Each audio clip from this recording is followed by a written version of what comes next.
Антонович. Антон Юрьевич, извините, пожалуйста. Антон Юрьевич, пожалуйста, выйдите в эфир. Мы ждем вас. Антон Юрьевич, вы готовы?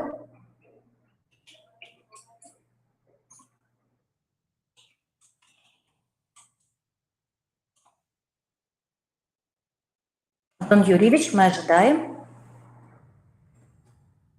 Да, мы видим, что вы на связи. Подключитесь, пожалуйста, к нам. Вот уже замечательно. В эфир Антон Юрьевич. Здравствуйте. Здравствуйте, мы вас видим. Так. Антон Юрьевич тренер и действительно практик в той деятельности, о которой будет нам сейчас рассказывать, и каким образом она организована, и какие результаты приносит вот такая деятельность в образовательных организациях. Антон Юрьевич, Республика Коми приветствует вас. Мы вас видим и слышим хорошо. Пожалуйста, вам слово. Да, спасибо большое. Я не очень понял, загрузилась ли там презентация. Если да, то можно ее поставить. Если нет, то я и так расскажу, тоже не страшно. Значит, насколько я понял, здесь вот тема семинара связана с проявлениями там буллинг, аддиктивное поведение и так далее. И мы с этим работаем. И идея была такая, то что создавать службы примирения. Возможно, вы знаете то, что этим летом вышли очередные методические рекомендации Министерства просвещения по организации служб примирения. Если вдруг не знаете, их можно скачать. Я сейчас скину ссылку на сайт, на котором все это есть, и мои службы примирения тоже более подробно. Сейчас я сразу скачаю и вам отправлю в чат. Сайт называется 3W, извините. Ну да, и так можно. 3W школьные.службы. Так, сейчас два дела делать у меня не получается. Отправляю сюда, вставить. Вот он сайт по службам примирения. www.школьные-службы-примирения.рф. И на нем либо с тем сайтом, на который я выслал, можно посмотреть, найти всю необходимую информацию. Да, вот говорят, что плохой звук, ничего не слышно. Скажите, пожалуйста, слышно ли меня сейчас? Подтвердите тогда, что что-то не то со звуком. Может быть, я быстро говорю? Пишут, слышно, да, большое спасибо, все хорошо. Тогда это, видимо, надо что-то уточнить. Да, спасибо, уважаемые участники, можно задавать вопросы. Итак, когда в школе происходит какая-то сложная конфликтная ситуация, как школа может на нее реагировать? Когда я говорю конфликтная ситуация, это обычно ситуации, например, ребенок мешает в классе, украл что-то, стащил, разбил, подрались, устроили стрелку, выясняют друг с другом отношения, оскорбил, тот один одного оскорбил, другой в ответ ударил, класс поделился на группировки, кто-то, родители, например, написали жалобу директору, написали жалобу, чтобы убрали ребенка из класса, например, в начальной школе, уберите эту ложку дегтя из нашей бочки меда. Вот что делать с подобными ситуациями. Наиболее частое реагирование бывает следующее. Первое – это административное. Понять, кто наибольше виноват, кто кого спровоцировал, и, соответственно, сказать ему, что он не прав, и чтобы он исправился, а если он не хочет исправляться, то тогда как-то пригласить, например, комиссию по делам несовершеннолетних или еще кого-то, кто на него как-то воздействует, чтобы человек исправился. Вторая частая реакция – это обратиться к психологам. Так, просит одно видео выключить. Что там за два видео, не очень понимаю. Я могу, может быть, вообще отключить.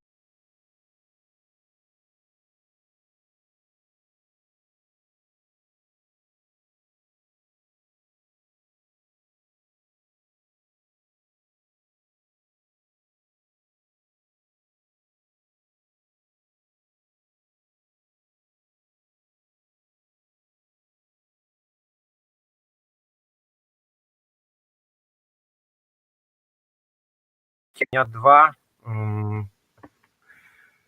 Хорошо, тогда оставим то, как есть. Итак, вторая частая реакция школы на какие-либо конфликты – это обратиться к психологу.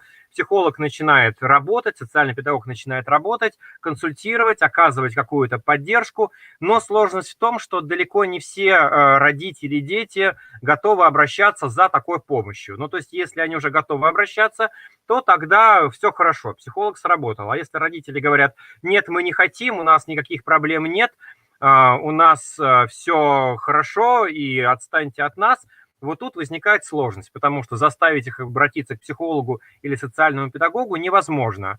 Можно только как-то вот уговаривать, и они не очень уговариваются. В чем идея службы примирения?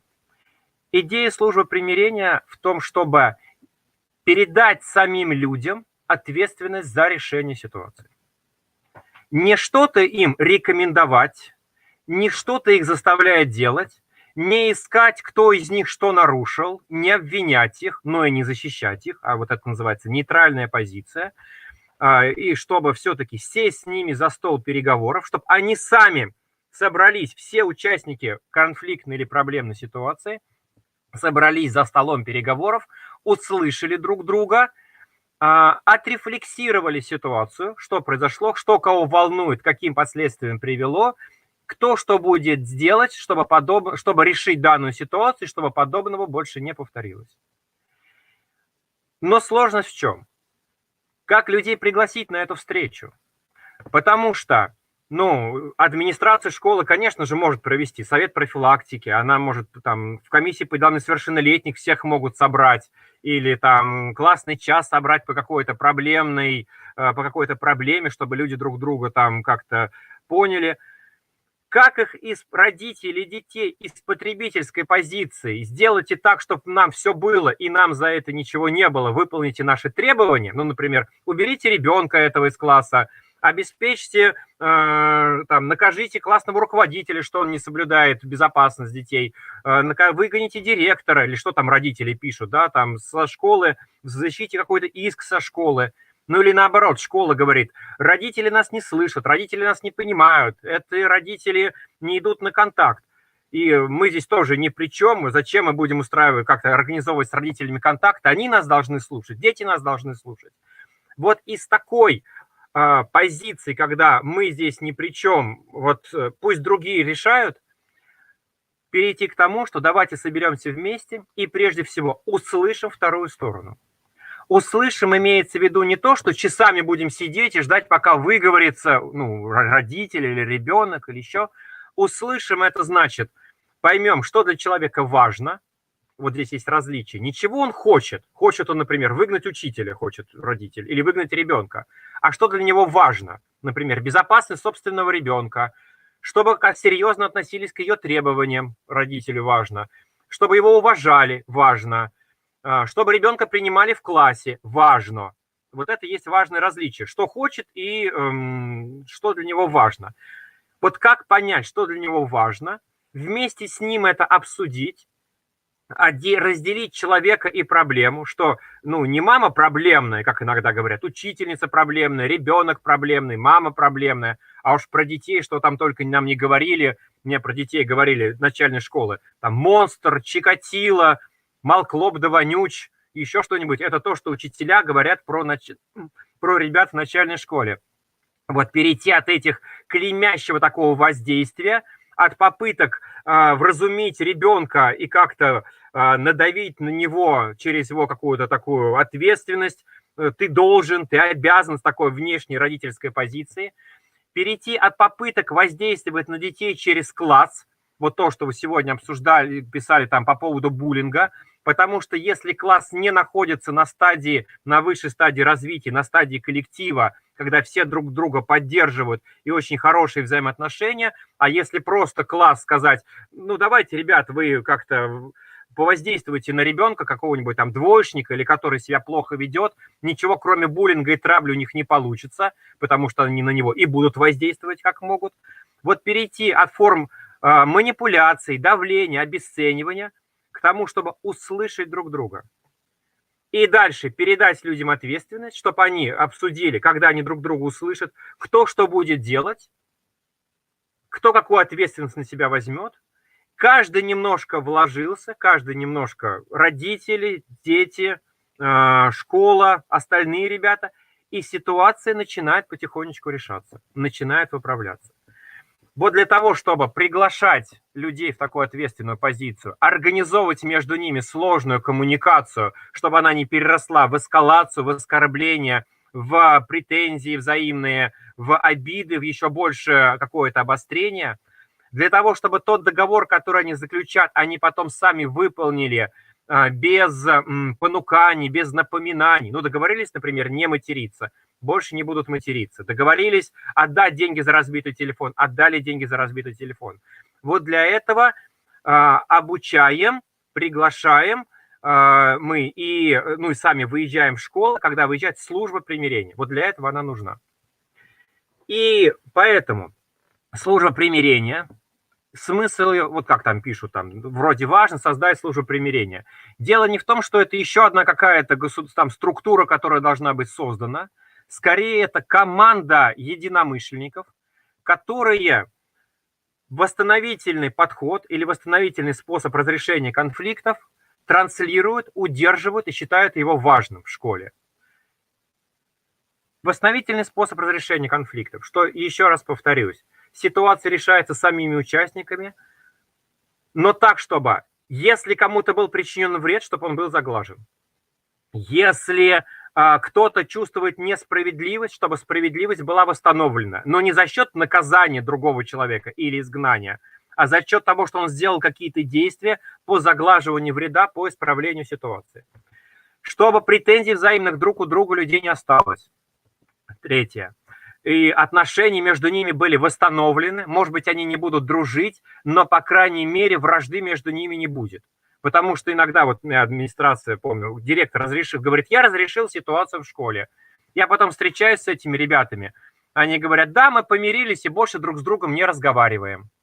Но мне вот кажется, что вот друг с другом не разговариваем, это не то, не есть разрешение конфликта. Дальше. Для того, чтобы, когда они договорятся, дальше они обсудили, кто что будет делать, чтобы подобного не повторялось. И здесь акцент на слове «делать». Потому что довольно часто ребята, например, его обозвали в классе, и он в ответ ударил. Ударил человека, ударил того, кто его обидел. Я говорю, больше так не будешь? Он говорит, больше так не буду. Я говорю, а если тебя опять оскорбят? Он говорит, если меня опять оскорбят, конечно, я же не хочу быть слабаком, конечно, я тоже ударю в ответ. Я у него спрашиваю, а зачем ты мне тогда говоришь, что ты больше так не будешь? Молодой человек отвечает, вы же от меня это хотите услышать. Я говорю, подожди, я приехал, я уеду, я как городская служба примирения, вот готов в этом участвовать, но ты же останешься в классе. Как ты мог отреагировать на такое оскорбление, когда тебя, так, чтобы к тебе не было претензий? Он говорит, а я не знаю. Я же тоже не хочу быть слабаком. Если ему раз сказал, не обзывай меня, два сказал, не обзывай меня, три сказал, а он его мать обозвал, в общем, матом послал, грубость про его родителей сказал, что я должен был сделать? Я спрашиваю родителей этого подростка, говорю, а действительно, что мог сделать этот ваш сын, чтобы как-то выйти из ситуации? Они говорят, наверное, как-то ответить вот какими-то словами. Я говорю, скажите, какими словами? Сказать, что не обзывай. Он говорит, я так и сделал, тот же не слышит. И я обращаюсь к родителям, говорю, давайте так, если вы не знаете этого решения, логично, что ваш сын не нашел его так быстро, когда это все было в классе, прямо перед другими, когда его репутация страдала.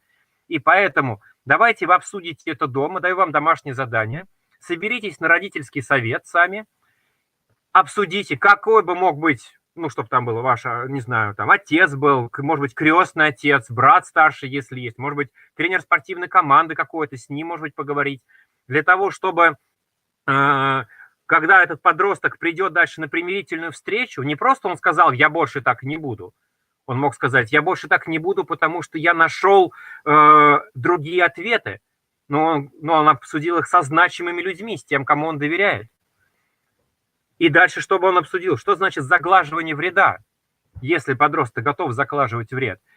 Иногда это просто извинения, Но иногда этого недостаточно. Опять же, некоторые действия должны быть. Как-то маловато просто слова «извини», если это не начальная школа. Хотя даже в начальной школе я, например, помню, когда один мальчик подергал двух девочек за косички, его спрашивают: ну хорошо, как вот ты собираешься ее решать? Вот они сидят друг напротив друга. Он говорит: наверное, надо извиниться. Ему говорят: ну отлично, сейчас самое время, сходи, извинись. Иди извинись. Он говорит: ну вот, приношу извинения, я извиняюсь. Девочек спрашивают: принимаете ли вы извинения? Они говорят: да, принимаем. Ведущий спрашивает, медиатор спрашивает у мальчика: а что ты будешь делать для исправления ситуации? Он говорит: не знаю пока. Ему говорят: посиди, подумай. Мальчик посидел, подумал, говорит: о, я придумал. Сбежал в школьную столовую, купил 2 шоколадки, принес этим девочкам, отдал. Вот он уже сделал что-то своими ручками, вложился как-то в решение, в восстановление этих взаимоотношений. Очень важно, чтобы, когда мы говорим, что значит каждая сторона услышала, обычно ведь что говорят педагоги, ребята? В конфликте оба виноваты. Вот мы не поддерживаем эту точку зрения. Или они говорят: ну, наверное, ты его как-то спровоцировал. Вот мы тоже не поддерживаем эту точку зрения. Потому что, ну, если один другого оскорбил и тот ударил в ответ, то это не 0-0, как в футболе, да, если сюда закатили ворота и сюда закатили, это 1-1. Так же и здесь. Очень важно, чтобы один ребенок загладил вред, услышал, кому он какой вред причинил, и услышал это не от чужих, извините за жаргон, дяденек и тетенек, а все мы для них дяденьки и тетеньки, там, педагоги, еще кто-то, услышал непосредственно от того, кто пострадал от этого. Не то, что мы говорим: поставь себя на его место. Да не может он поставить себя на место этого ребенка, пока он не сядет напротив и, как мы говорим, в безопасном пространстве, с открытой душой, с открытым сердцем, не будет слушать, каково было тому второму человеку. В чем там вред именно? И, как правило, он совсем другой, чем казалось бы в начале. Ну, не знаю, например, там, кража телефона. Будет написано в деле: телефон там 5, 15, 50 тысяч. Но дело же не только в этой сумме. Дело в том, что там ребенок дозвониться до матери не мог. Там были какие-то фотографии, переписка, контакты, которые важно, чтобы никуда не ушли, чтобы не смеялись над ним потом, над этими фотографиями ребенка, что он до врача не мог дозвониться. Вот эти все последствия услышь, пожалуйста.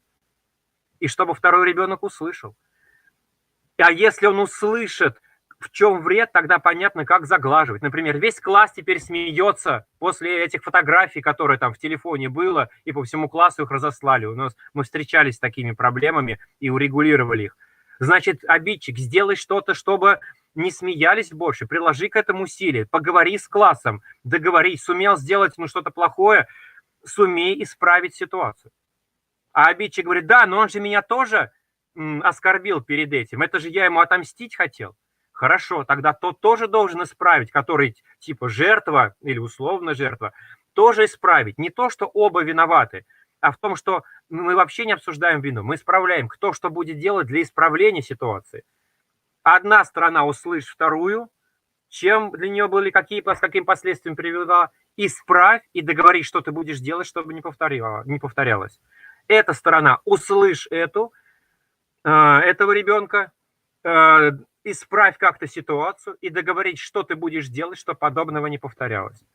И самое сложное – организовать между ними взаимопонимание на самом первом этапе. Потому что, как правило, стороны не слышат друг друга, не слушают и даже не пытаются это сделать. Каждый высказал свои требования, и дальше превращается в торг. Ну вот я видел такое там на советах профилактики. Кто что требует от школы или школа от них, вот люди начинают сталкиваться и бороться. Вы нам обеспечите, вы ребенка выгоните. Вот мы сразу говорим, там, никакое наказание, изгнание мы никогда не обсуждаем. Мы против того, чтобы кого-то выгоняли. Ребенка или родителя, или учителя. Это для нас недопустимо. Директора ли. Они говорят: а как же так, если его из класса не убирать, не наказывать, не ругать, не переводить в другой класс? Как же сделать, чтобы он понял? И здесь есть несколько моментов. Первое. Обеспечить вот это понимание. Ну, например, жертва, пострадавшая девочка, рассказывает какую-то там: вот, мне было грустно, мне было плохо, мне было обидно. Ну, начинающие медиаторы обычно говорят второй стороне: так, а ты что думаешь? И вторая сторона начинает что-то свое про себя. Ты меня спровоцировала, ты... Вот так не пройдет. Она даже не услышала первую, не услышала человека. Поэтому я всегда спрашиваю: скажи, пожалуйста, Что ты услышал в словах Маши, которая тебе рассказывала? В половине случаев не слышал и даже не пыталась слышать. Поэтому, Маша, расскажи, пожалуйста, еще раз, услышь, пожалуйста. И мы добиваемся слушания. Приведу один пример. На уроке в школе, такая школа, уголком стоит, буквы «Г», бежал парень, 9-классник. Здесь шла девочка 2 класса. Парень бежал на контрольную по биологии. Встретились 2 одиночества, столкнулись, разлетелись. И вот их приглашают на примирительную встречу, которую ведет девочка, юный волонтер службы примирения, юный медиатор, девочка 6 класса. Она обращается к мальчику, 9-класснику, говорит: ну расскажи, как ты видишь ситуацию. 9-классник: мое тело летело на биологию, а когда мое тело летело, все должны расступаться. Ну ладно. Ведущая обращается к 2-класснице, которая с порванными колготками расстроенно сидит. Она говорит: расскажи, как ты видишь ситуацию. Девочка, 2-классница. Так. Это были мои любимые колготки с котятами. 9-классник: какие колготки? С какими котятами? Ну и вы понимаете, что сказать. Поставь себя на место этой девочки. Вот как ей, если бы у тебя... Ну как 9-классник, парень, поставит себя на место колготок, котята? Это все как разные вселенные. Что делает ведущая, чтобы обеспечить взаимопонимание? Она задает вопрос. А скажи нам, 2-классница задает вопрос, а скажи нам, пожалуйста, почему для тебя так важны эти колготки с котятами? Ну, вы уже знаете, это переход от этих позиций к интересам, вот к тому, что для человека важно. 2-классница: мне их мама вчера на день рождения одела, чтобы я сегодня на день рождения одела, чтобы я самая красивая в классе была, а они порвались уже. 9-классник задумывается.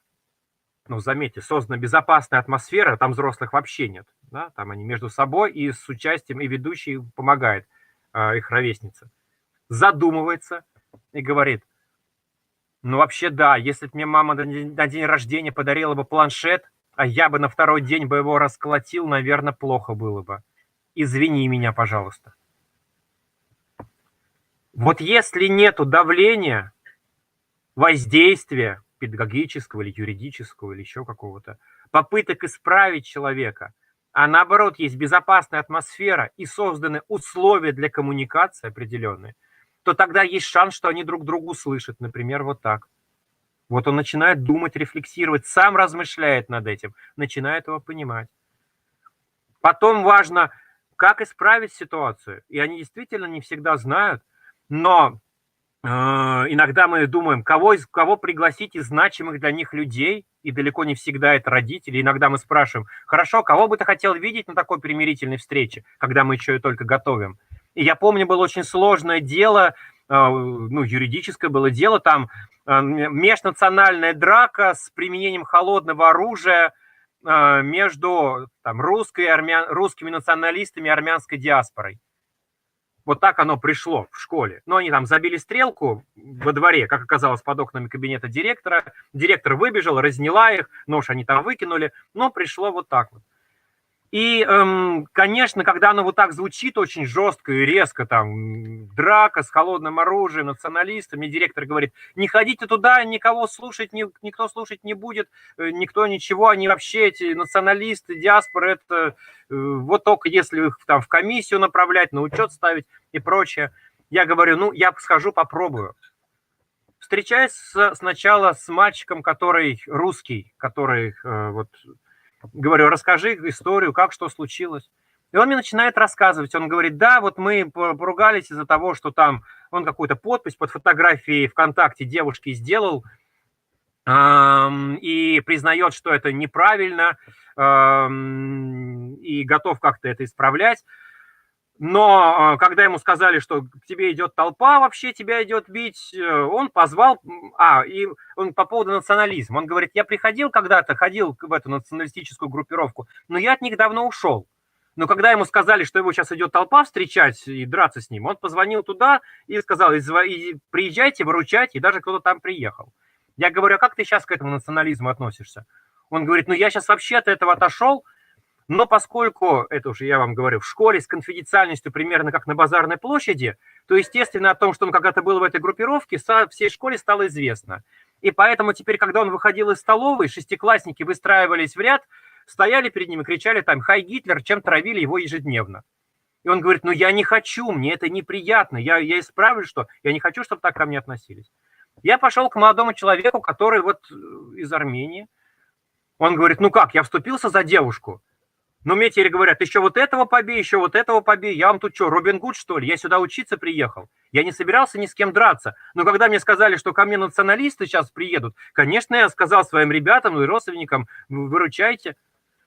Я их спрашиваю, кто бы мог вам помочь в этом, решить эту ситуацию? А они оба сказали, сначала один, потом второй, вот у нас есть одноклассник, который может помочь. Я с ним поговорил, он говорит, да, окей. Я говорю, но ты не будешь ничьим адвокатом, ты поможешь их как-то урегулировать. Отлично. И фактически я только начал, и дальше этот подросток провел все переговоры. И оказалось совсем по-другому, не так, как было изначально. Каждый из них, например, говорит, ты что толпу собрал? Второй говорит, я собрал, а ты мне сказали, ты собрал. Оказалось, там в школе есть ребята, это называется шакалы, которые ставят ставки, снимают на видео, продают потом. Одному сказали, другому сказали, столкнули их. И каждый думал, что против него толпа. И поэтому вот этот ребенок, и, конечно, он вел не как медиатор себя, он им говорил некоторые очень резкие вещи. Он говорил, не надо, ну я уж скажу, как в его речи было, он говорит, не надо мне лапшу на уши вешать. Я ваш одноклассник, я знаю, как там что было. Это вы там в полиции будете изворачиваться. Давай уже мирись с ним. А ты с ним мирись, уже достала ваш конфликт. И он, но, конечно, он был не медиатором, он помогал, как авторитетный, приглашенный ими человек, помогал им урегулировать эту ситуацию. И они все решили, договорились, все, вопросы все снялись, все было хорошо. Так, вопросы тут вот в чате. Как смотрит прокуратура на участие несовершеннолетних в роли медиатора? Как соотносится служба примирения с медиацией? Что-то поменялось ли в законодательстве? Отвечаю. Прокуратура смотрит на участие детей в роли медиатора отрицательно. Как мы не пытались сказать, что если мы говорим «медиатор», это не из закона медиации школьной, точно так же, как если есть, например, президент школьного самоуправления, это не президент Российской Федерации, это президент школьного самоуправления, или школьный, в рамках школьного самоуправления библиотекарь, это не ставка библиотекаря, это ребенок книжки там в классе помогает что-то, ну, по крайней мере, раньше как было. Прокуратура не слышит, ну, или некоторые прокуратуры не слышат, поэтому мы сейчас убрали вообще слово «медиация» из положения службы примирения, не употребляем это, потому что основание прокуратуры действительно есть, там в законе есть, что не меньше 18 лет или даже 25, там для разных профессиональный медиатор, непрофессиональный. На сайте, который я вам скинул, на первой странице есть пакет материалов для организации службы примирения, там же есть внутри пример положения, которое было проверено прокуратурой, и претензий к нему не было. Я понимаю, что на два юриста 3 мнения, но московская прокуратура проверила, осталась довольна. Сказала, да, к этому у нас претензий нет. И поэтому при выборе, что оставить в положении школьников в качестве тех, кто помогает разрешать конфликтные ситуации, или название медиации, мы убрали медиация. И в каком-то смысле это правильно, потому что это одно из различий между медиацией и службами примирения. Служба примирений, то, что я вам рассказываю, работает на другой модели. Восстановительное правосудие, восстановительный подход. У нас не коммерческая медиация, не та медиация, которая прописана в 193-м федеральном законе. Тем более, что тот закон имеет ограничения. Там во второй его статье сказано, что этот закон применяется к семейным, трудовым, коммерческим и каким-то там еще и иным спорам. То, что у нас происходит в школе, драка, кража, разрисовал стены, сорвал урок, курил или что там вот возникает, не является коммерческим, семейным, трудовым и иным спором. Спор имеется в виду в юридическом значении. Не в смысле, что два ребенка спорят, а спор как то, что передано в гражданское судопроизводство. Поэтому, да, сейчас повторю ссылку. Поэтому, конечно, мы не работаем по закону о медиации. И если чисто формально подходить, потому что слово «медиация» используется в двух значениях, кстати, так же, как слово «воспитание». В широком смысле, где вообще любая деятельность, когда третий человек из нейтральной позиции помогает людям договориться. Ну, это может быть священник, это может быть там человек на работе, сосед, еще кто-то. И в узком смысле это человек, который профессионально этим занимается, ну, зарабатывает деньги и работает в соответствии с законодательством, закона о медиации. Ну, если вы двух своих детей помирили как родитель, вы же не говорите, что вы запустили процедуру медиации. Но если вы помогли им сами договориться, или двух учеников в классе, или двух соседей, или двух там кого-то на лестничной площадке, вы, может быть, вы сделали, вы выступали в роли медиатора. Но понятно, что вы не по закону там не заполняли с них там все эти документы с ними, вы просто выступили в этой роли. Ну, точно так же, как мы можем выступать в роли там кого-то еще, там, советчика, еще кого-то, и это не является там, не знаю, ну, не про профессиональную деятельность. Поэтому, еще раз, на сайте, который я выслал, сейчас я могу еще раз скопировать, может быть, кто-то не увидел, здесь я просто вижу, вот сайт.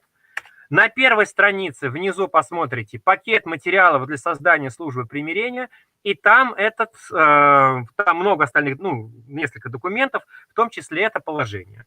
И поэтому, кстати, служба примирения, служба медиации этим отличаются. Служба медиации в основном строится на модели классической медиации, называется АРС, альтернативного разрешения споров. Это модель Гарвардской школы переговоров, которая применяется больше по коммерческим и семейным спорам. Восстановительное правосудие свои основания ведет скорее из идеи, вот как реагировать на различные там криминальные ситуации несовершеннолетних и также на традиционные практики примирения. В мире это, ну, если кто-то знает, круги, семейные конференции, а у нас какой-то образ такой, и мы это изучали, ездили, это вот сельский сход, когда, например, все вместе собраться, всей деревни, и найти какое-то согласованное решение. Или традиции мыслята на Кавказе, если кто-то знает, примирение через старейшин. Когда там по очень сильным, очень жестким ситуациям, даже там смертоубийство, но обычно это по неосторожности, например, ДТП или на охоте, или еще как-то причинение смерти по неосторожности, когда через старейшин происходит примирение, заглаживание вреда и возмещение ущерба. Вот опять же эти же ценности, но старейшины их организуют. У нас, конечно, мы не можем перенести традиции мыслята с гор Кавказа в наши школы или из старины взять впрямую сельский сход, но основную идею, что всем вместе, всем миром собраться, не куда-то жалобы писать, не изгонять никого, не наказывать, собраться всем миром, мирно договориться, мирно найти решение, вместе его выполнить, услышать друг друга, вот эти ценности, они остаются. Как родители, спрашивают, как родители относятся к службе примирения? Про службу медиации не знаю. Приходится регулировать конфликты не с участниками, а с родителями. Ну вот у нас городская служба примирения, у нас всегда родители, потому что у нас, когда нас приглашают, ситуация уже всегда вышла за пределы детей просто. Это уже жалобы написаны, уже втянулись классный руководитель, специалисты школы, администрация, ну, может, против своей воли втянулись, но их уже там втягивают, да, например, жалобу обратились к директору или уже в департамент жалоба пошла на эту школу. И там, конечно, всегда участие родителей. Для меня родители являются очень важным ресурсом, конфликтующие родители в том числе, по следующей причине. Мы можем провести прекрасную примирительную встречу между детьми или с ними сначала обсудить, сказать, давайте идти мириться.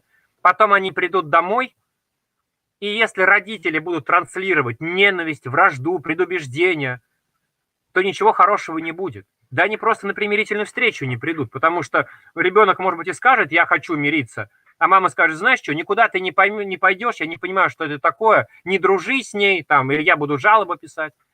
И наоборот. Если нам удается втянуть в эту беседу родителей, может быть, сам ребенок еще считает, что надо бить первым или еще что-то, а мама скажет, возьмет его за ручку, скажет, а я поняла, это очень правильно, то, что служба примирения предлагает. Пойдем, я с тобой пойду, и ты пойдешь, и я буду извиняться, и ты будешь извиняться, встретимся со второй семьей, и я пойму, что там, и расскажу, как я это вижу, ты скажешь, мы все договоримся и все это сделаем.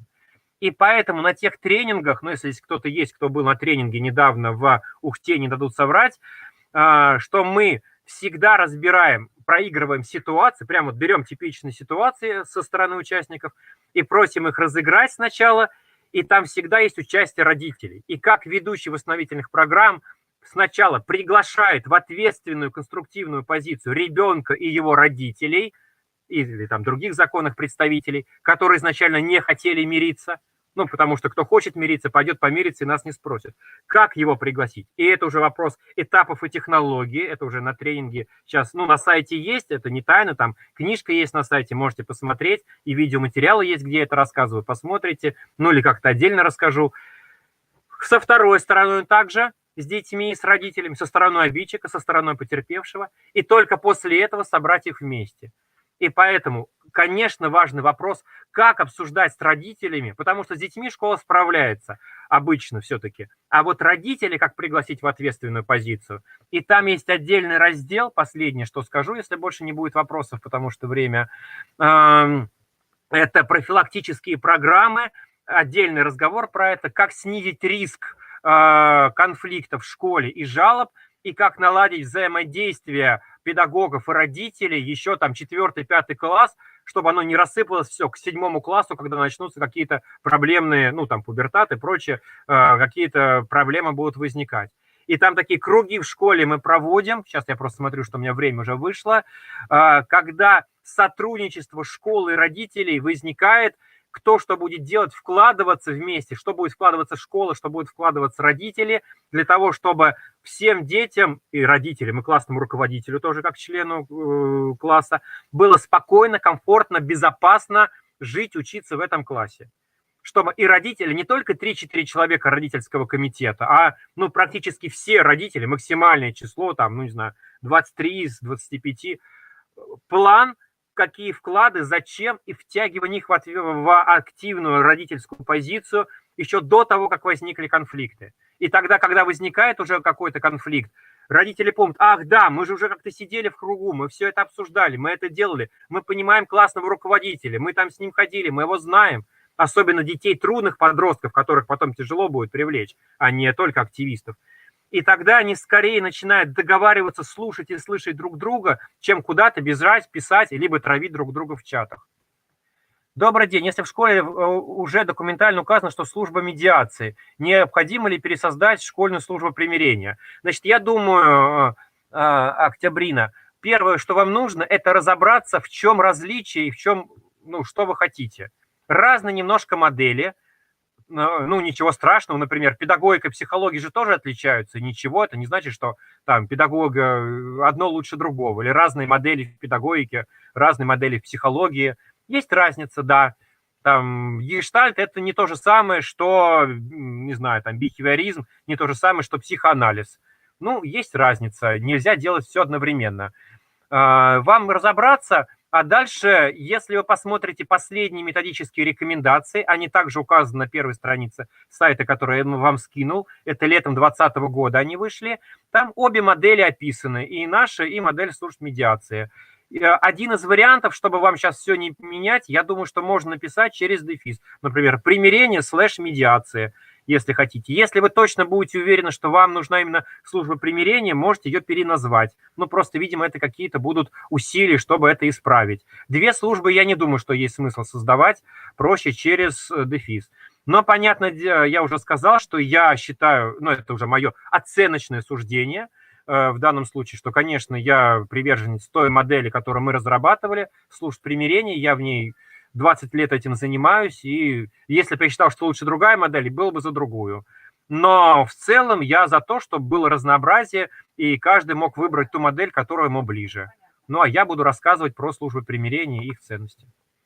Еще, если есть какие-то вопросы, если время позволяет, готов ответить. Если нет, то тогда слово обратно руководителям, организаторам.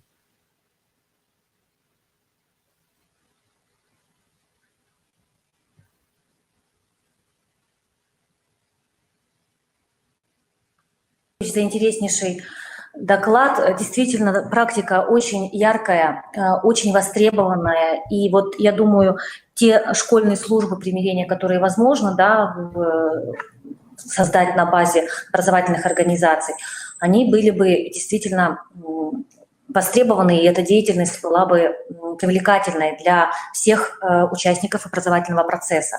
Вот этот ваш опыт, да, который уже разложен документально, да, есть и положения, и разработаны различные пакеты документов. Хорошо, что вы нам оставили ссылку на сайт. Мы очень рады сотрудничать с вами. Я думаю, наши педагоги с удовольствием обратятся к вашему сайту, может быть, к вам. Я знаю, что вы всегда активны, идете навстречу и сотрудничаете с регионами и со всеми участниками, так скажем, образовательного процесса, у которых существует ряд проблем и которые важно решить. Спасибо вам огромное. Да, благодарю. На сайте там есть и книги, исследования, видео, все можно смотреть, все открыто. Спасибо. Да. Мы ознакомились с сайтом. Спасибо огромное. Коллеги, мы вам тоже рекомендуем с ним ознакомиться. Ссылочки есть. Мы еще оставим после нашего семинара ссылку на сайт Антона Юрьевича и его школьных служб примирения. А сейчас разрешите представить следующего выступающего. Это Коваленко Елена Васильевна, педагог-психолог Регионального центра развития социальных технологий. И сегодня Елена Васильевна нам расскажет о профилактике негативных социально-психологических явлений современного образования, буллинг, элективное поведение и другие, и употребление ПАВ. То есть тема ее доклада созвучна с нашей темы семинара, и здесь уже будут какие-то, да, у нас, так скажем, то есть понятия, да, разделены, и вот именно с точки зрения педагога-психолога будут даны данные о проблемах, которые существуют в современном обществе. Добрый день. Продолжим, да, немножечко все-таки в похожем русле, то есть говорим об особенностях поведенческих, психологических детей, так или иначе участвующих в какой-то степени в таком совместном жестоком обращении. Я расскажу такие общие вещи, которые, собственно, информативно являются профилактическими, которые должны знать как сами участники образовательного процесса, то есть педагоги, сотрудники школ, это должны знать родители, и желательно всю эту информацию также давать детям, потому что, как говорится, если проинформирован, значит вооружен, и, соответственно, основной момент профилактический имеет прежде всего информирование всех участников о таких процессах, как в частности буллинг. Основной акцент будет на нем сделан. Мы знаем о том, что этот термин появился достаточно недавно, но по факту жестокое обращение существовало всегда в детской среде. И буллинг – это обращенность жестокого обращения на какого-то конкретного ребенка со стороны либо одного ребенка, либо группы детей. И буллинг всегда возникает в среде, которая все-таки предрасполагает к его возникновению. И если говорить именно о специфических признаках буллинга, да, то это обязательно должна быть разница в силе, скажем так, волевой у жертвы и у агрессора. О буллинге можно говорить тогда, когда жертвой оказывается один и тот же ребенок достаточно постоянно и регулярно. Также можно говорить о буллинге тогда, когда ребенок не в состоянии себя защитить, и буллинг не прекращается в течение длительного времени. Важно понимать всем педагогам, родителям, что буллинг не рассосется сам по себе, и в него обязательно нужно включаться взрослым. В плане того, что буллинг является опасным, можно еще отметить такой момент, что именно в детском возрасте, детском подростковом возрасте закладываются паттерны поведения, и в том случае, если ребенок регулярно оказывается жертвой, есть вероятность, что именно такая стратегия поведения сформируется у него, и впоследствии есть вероятность, что он, например, уже будет становиться жертвой моббинга, да, то есть жестокого обращения на работе по отношению к себе.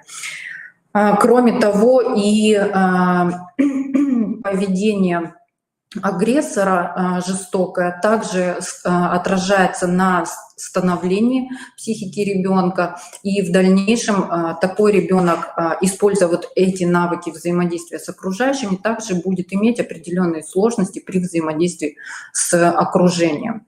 Что важно знать педагогам и взрослому окружению, что буллинг может быть не только заметным для всего окружения, то есть это может проявляться в виде физической или словесной агрессии, которую взрослый может наблюдать.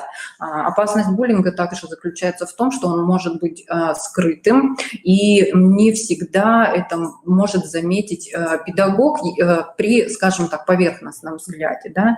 То есть важно замечать в том числе и скрытые признаки буллинга. Об этом мы поговорим немножко дальше. Важно понимать, что педагогу нужно включаться не только тогда и взрослому окружению, когда есть признаки физического буллинга. Да? Нам кажется, что именно этот вид буллинга самый опасный. То есть это когда имеются умышленные толчки, удары, пинки, нанесение телесных повреждений другому ребенку. Точно так же опасен психологический школьный буллинг, который предполагает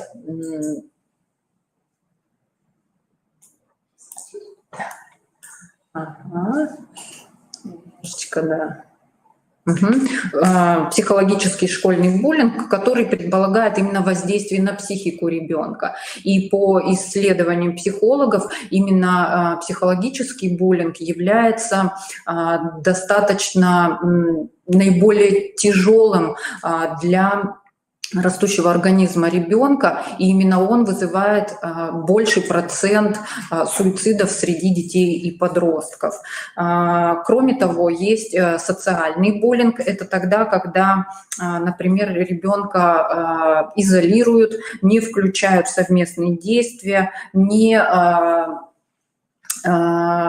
обращают на него внимание дети в классе, либо же совершают по отношению к нему какие-то унизительные действия. Ну и в последнее время появилось направление такое, как кибербуллинг, новая разновидность, да, также опасная и угрожающая для психики детей, потому как если от физического буллинга можно защититься, например, оказавшись дома, быть в безопасности, то кибербуллинг, он может быть круглосуточным при наличии устройств, гаджетов, и достаточно сложно выявить источники, кто это совершает.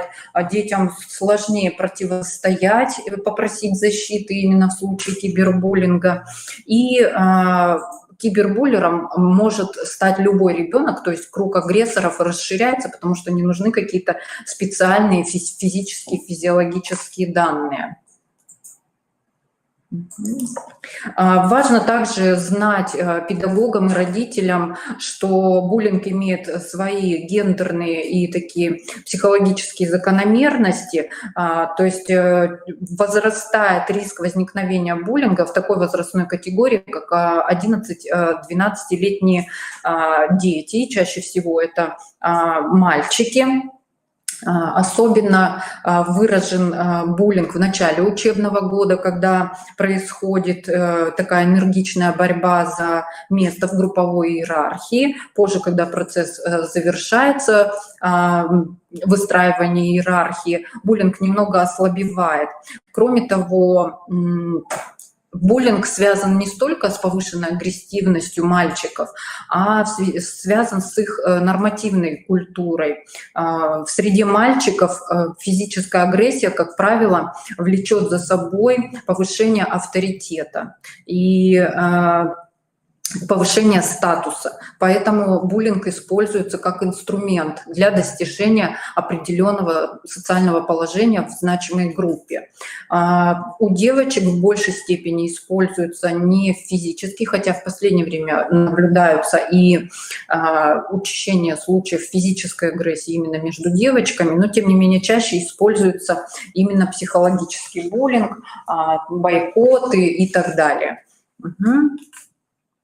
Важно понимать структуру участников буллинга, то есть всегда имеются жесткие роли у детей, и четкое распределение ролей. То есть всегда есть зачинщики, агрессоры, всегда есть жертвы, всегда есть преследователи, наблюдатели и есть иногда защитники жертвы. Каждый играет свою роль, у каждого есть последствия психологические, негативные, в том числе и у наблюдателей.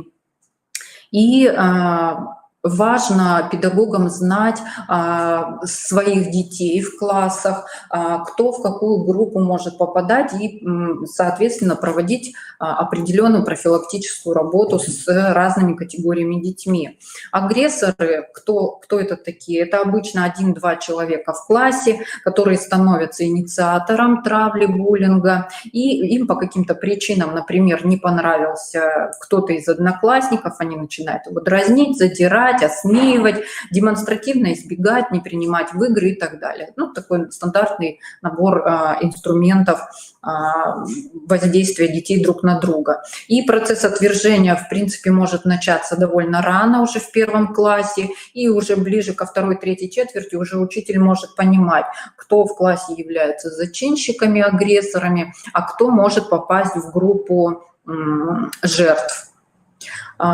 Исследователи отмечают, конечно же, типичные причины агрессоров. Это дети активные, очень общительные, которые претендуют на роль лидера в классе, дети, которые стремятся любой ценой быть в центре внимания. Это дети, которые не умеют сочувствовать окружающим, не могут идти на компромиссы. Чаще всего это дети, имеющие определенные особенности в семейном воспитании. Это либо демонстрация агрессивной модели поведения в семье, либо же семьи с особенностями социальной ситуации, либо же это дети с какими-то неврологическими диагнозами, в том числе дети с гиперактивностью.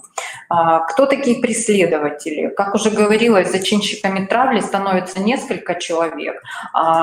Часть детей, группа, являются поддерживающими последователями. Они с удовольствием тоже смеются над жертвой, могут прятать его вещи, подхватывают обидные прозвища, не упускают случая толкнуть и так далее. Почему дети так поступают? Ну, во-первых, они подчиняются так называемому групповому закону. Все пошли, я пошел, все толкали, я толкал. Для части детей важно заслужить расположение лидера класса. Для части детей важно преодолеть свой страх, тоже оказаться изгоем. То есть присоединившись к агрессорам, они преодолевают данный страх. И, наконец, большой процент последователей таким образом тоже самоутверждается в тени лидера. Педагогу важно различать все вот эти вот моменты во взаимодействии детей. Кто становится последователями? Чаще всего это не самостоятельные, легко поддающиеся влиянию окружения дети, безинициативные, в какой-то степени комфортные, не склонные признавать ответственность за происходящее, часто могут быть подвержены жесткому контролю со стороны родителей. Родители очень требовательные, и вот эти вот вещи переносятся на взаимодействие с детьми. Они не склонны задумываться о своем поведении, не уверены в себе и очень дорожат дружбой, оказанием доверия со стороны лидера. Немножко, да. Так. Что еще важно знать? Важно, конечно же, познакомиться с особенностями жертвы. Жертвой буллинга может стать, вот как показывают последние случаи, любой ребенок. Это не обязательно должен быть какой-то ребенок из семьи в трудной жизненной ситуации. В принципе, жертвой буллинга может стать любой ребенок, который в той или иной степени выделяется какими-то особенностями в классе. В том числе могут... Чаще всего это становятся те дети, которые даже не столько не могут быть агрессивными, как иногда думают родители и педагоги. Чаще всего это дети, которые не обладают такой психической функцией, как настойчивость. Настойчивость отстоять свою позицию, настойчивость в том, чтобы отстоять свое мнение, не умеют демонстрировать свою уверенность и при нападках либо занимают позицию такого напряженного отстранения от ситуации, при этом не проявляют свое какое-то действие и отношение к этой ситуации. Но кроме того, могут быть еще в категорию жертв могут попасть дети, которые имеют какие-то особенности в развитии, то, что другими детьми воспринимается как слабость, особенности здоровья, особенности развития, особенности личностные какие-то, а также дети, которые невольно провоцируют по отношению к себе негативное поведение, особенностями в поведении. То есть, например, неряшливые дети, дети с дурными привычками. То есть это вот тоже те моменты, которые необходимо взрослым обращать на это внимание и корректно подсказывать, помогать детям исключать вот эти особенности из своего поведения. В том числе и взрослые могут провоцировать появление жертв, в том числе и педагоги, учителя, когда выделяют любимчиков в общей группе детей, когда выделяют кого-то вот особенного, кому есть особенное отношение. То есть дети в большинстве, в большем проценте ополчаются против такого ребенка. Кроме того, есть такая категория детей, как прилипалы, которые не имеют достаточной эмоциональной поддержки дома, ищут ее в группе сверстников и при этом становятся достаточно прилипчивыми, и дети могут начать агрессировать на таких детей. Это в том числе дети с так называемой ролью шута. И есть еще дети, которые по отношению к ним, может быть, и нет буллинга, но которые вызывают, скажем так, которые подвергаются социальной изоляции в большей степени. Это вот озлобленные дети и непопулярные дети, но им, может быть, не в такой степени достается. Ну и важно проговорить такую категорию, как категорию наблюдателей, почему важно на нее обратить внимание, потому что они являются поддерживающей такой питательной средой для продолжения буллинга, потому как наблюдают, но не защищают жертву. И они в том числе испытывают достаточно сложный спектр эмоций, начиная от чувства вины за то, что не защищают другого ребенка, и заканчивая тем, что иногда в какой-то степени присоединяются к буллингу. В категорию наблюдателей могут попасть не только дети, но и взрослые, кто не принимает никаких мер по прерыванию вот этого буллингового процесса. Важно понимать, что школьный буллинг не столько зависит от того, будет ли ребенок агрессор или будет ли ребенок жертва, то есть ребенок агрессивный и ребенок склонный быть к жертве, они могут быть в классе, такие дети, да, склонные к тому или иному полюсу, но при этом буллинг не возникнет.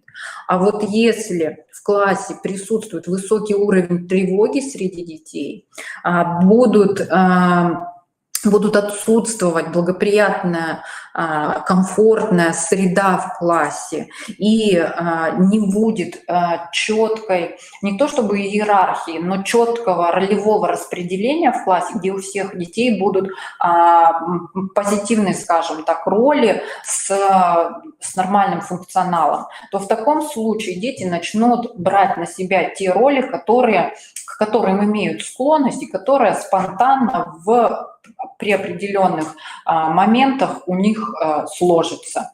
Поэтому, конечно же, при выделении явных лидеров и явно неуспешных детей большая роль лежит на педагоге по тому моменту, чтобы сделать иерархию в классе и ролевое распределение несколько иным, более все-таки поддерживающим и более функциональным между детьми.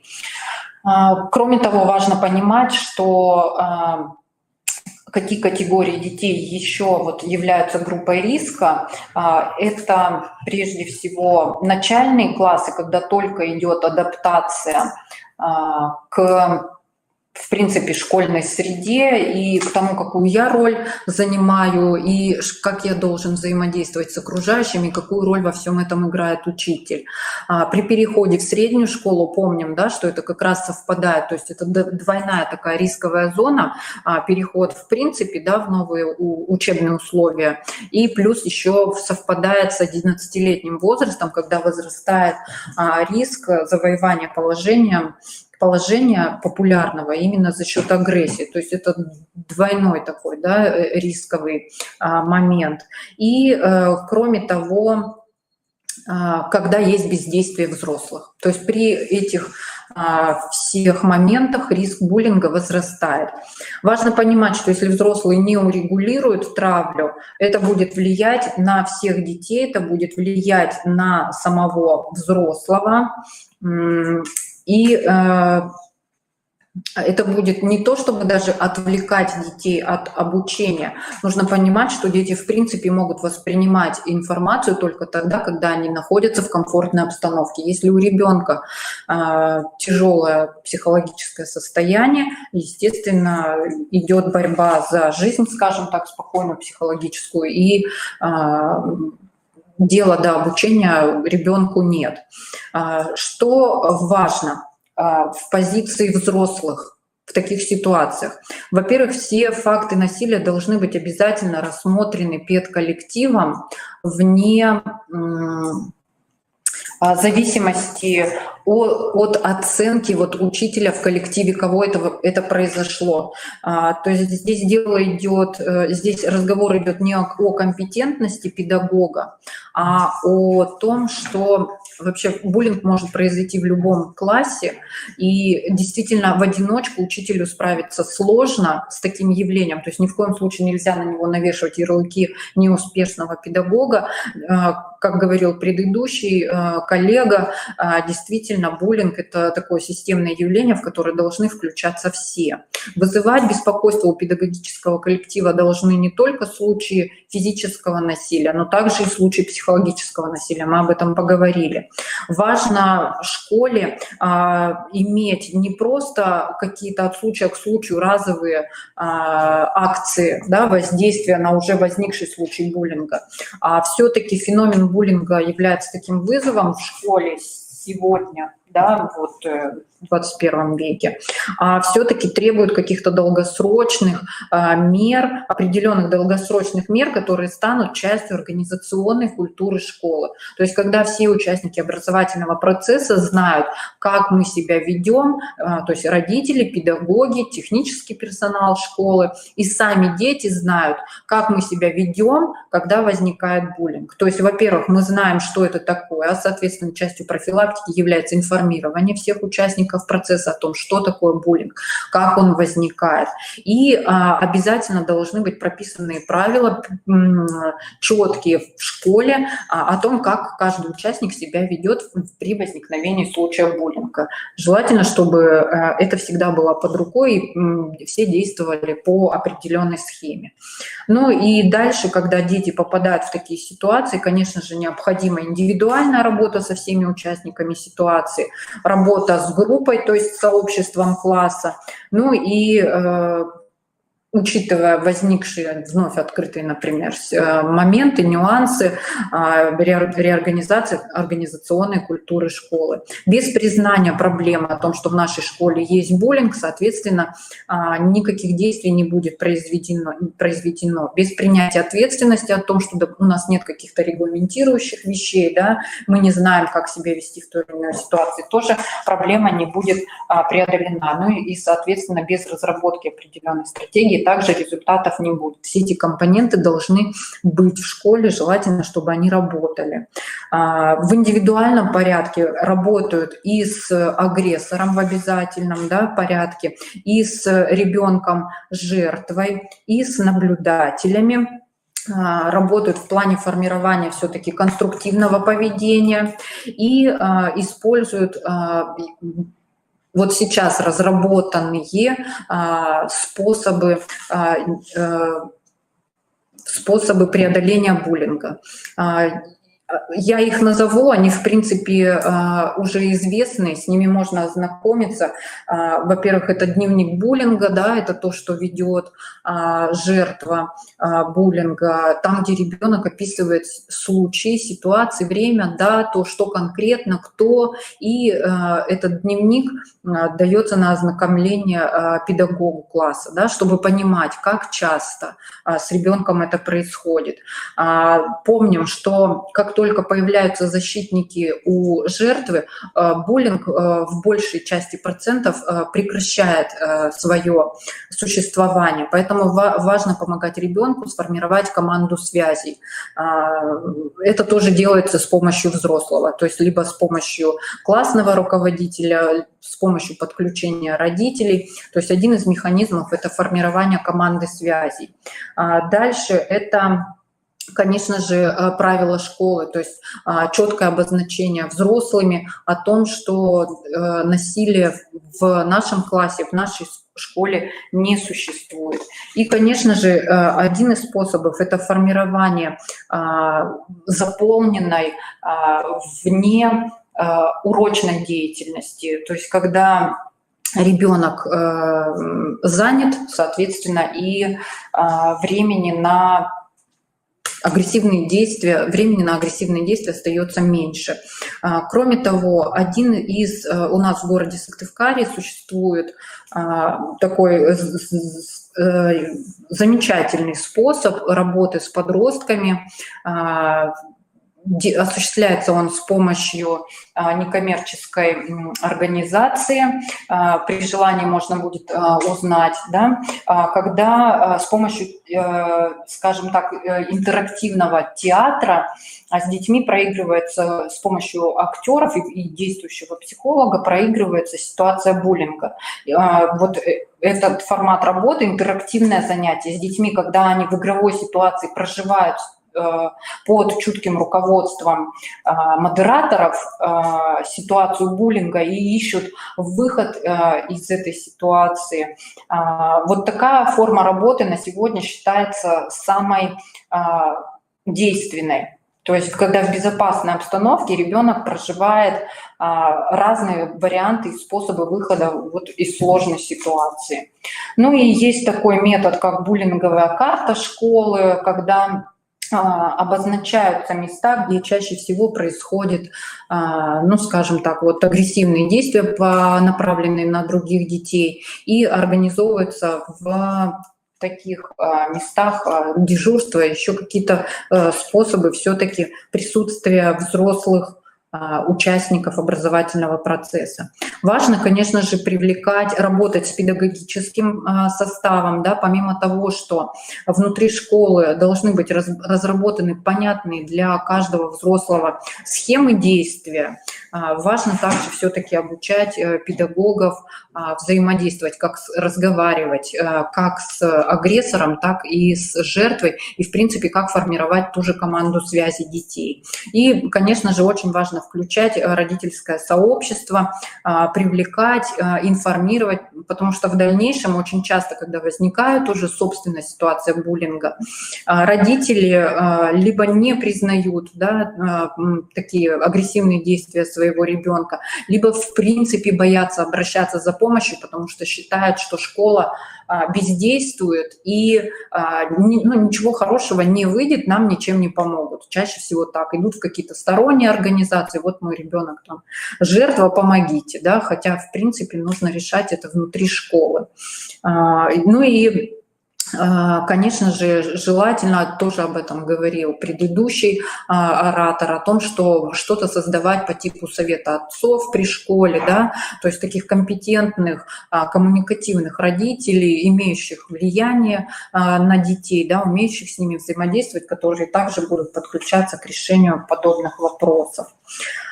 Ну, важно понимать, что при наличии хотя бы какой-то схемы действий, да, важно делать, да, и в принципе вот такое явление, как буллинг, оно преодолевается, да, но тогда, когда включаются взрослые. То есть сами дети подобное явление преодолеть не могут, потому что здесь включается психология толпы, которую достаточно сложно преодолеть. И, конечно же, важно работать с ребенком жертвы, то есть важно оказать ему помощь. Еще, да? Угу. Ну и это то, что касается буллинга, да, то есть это такая достаточно сложная тема. Конечно же, желательно, если, допустим, нет никаких схем в работе, да, с таким явлением, важно, конечно же, их каким-то таким методом мозгового штурма в своем образовательном учреждении, конечно же, разработать для того, чтобы взрослый, тот же самый классный руководитель или учитель не оставался один на один с подобным достаточно сложным явлением, для того, чтобы он понимал, что за ним стоит школа, за ним стоят определенные механизмы, которые, в принципе, работают, и у него есть поддержка. Найти вот все методы работы с буллингом можно вот жирным шрифтом выделены методические рекомендации. Вот здесь вот они все очень подробно описаны, которые, в принципе, можно взять за основу в своем образовательном учреждении, то есть которые разработаны именно в Москве. Угу. Ну и есть немного времени затронуть такое, скажем так, еще одно такое направление в поведении детей, да, это аддиктивное поведение.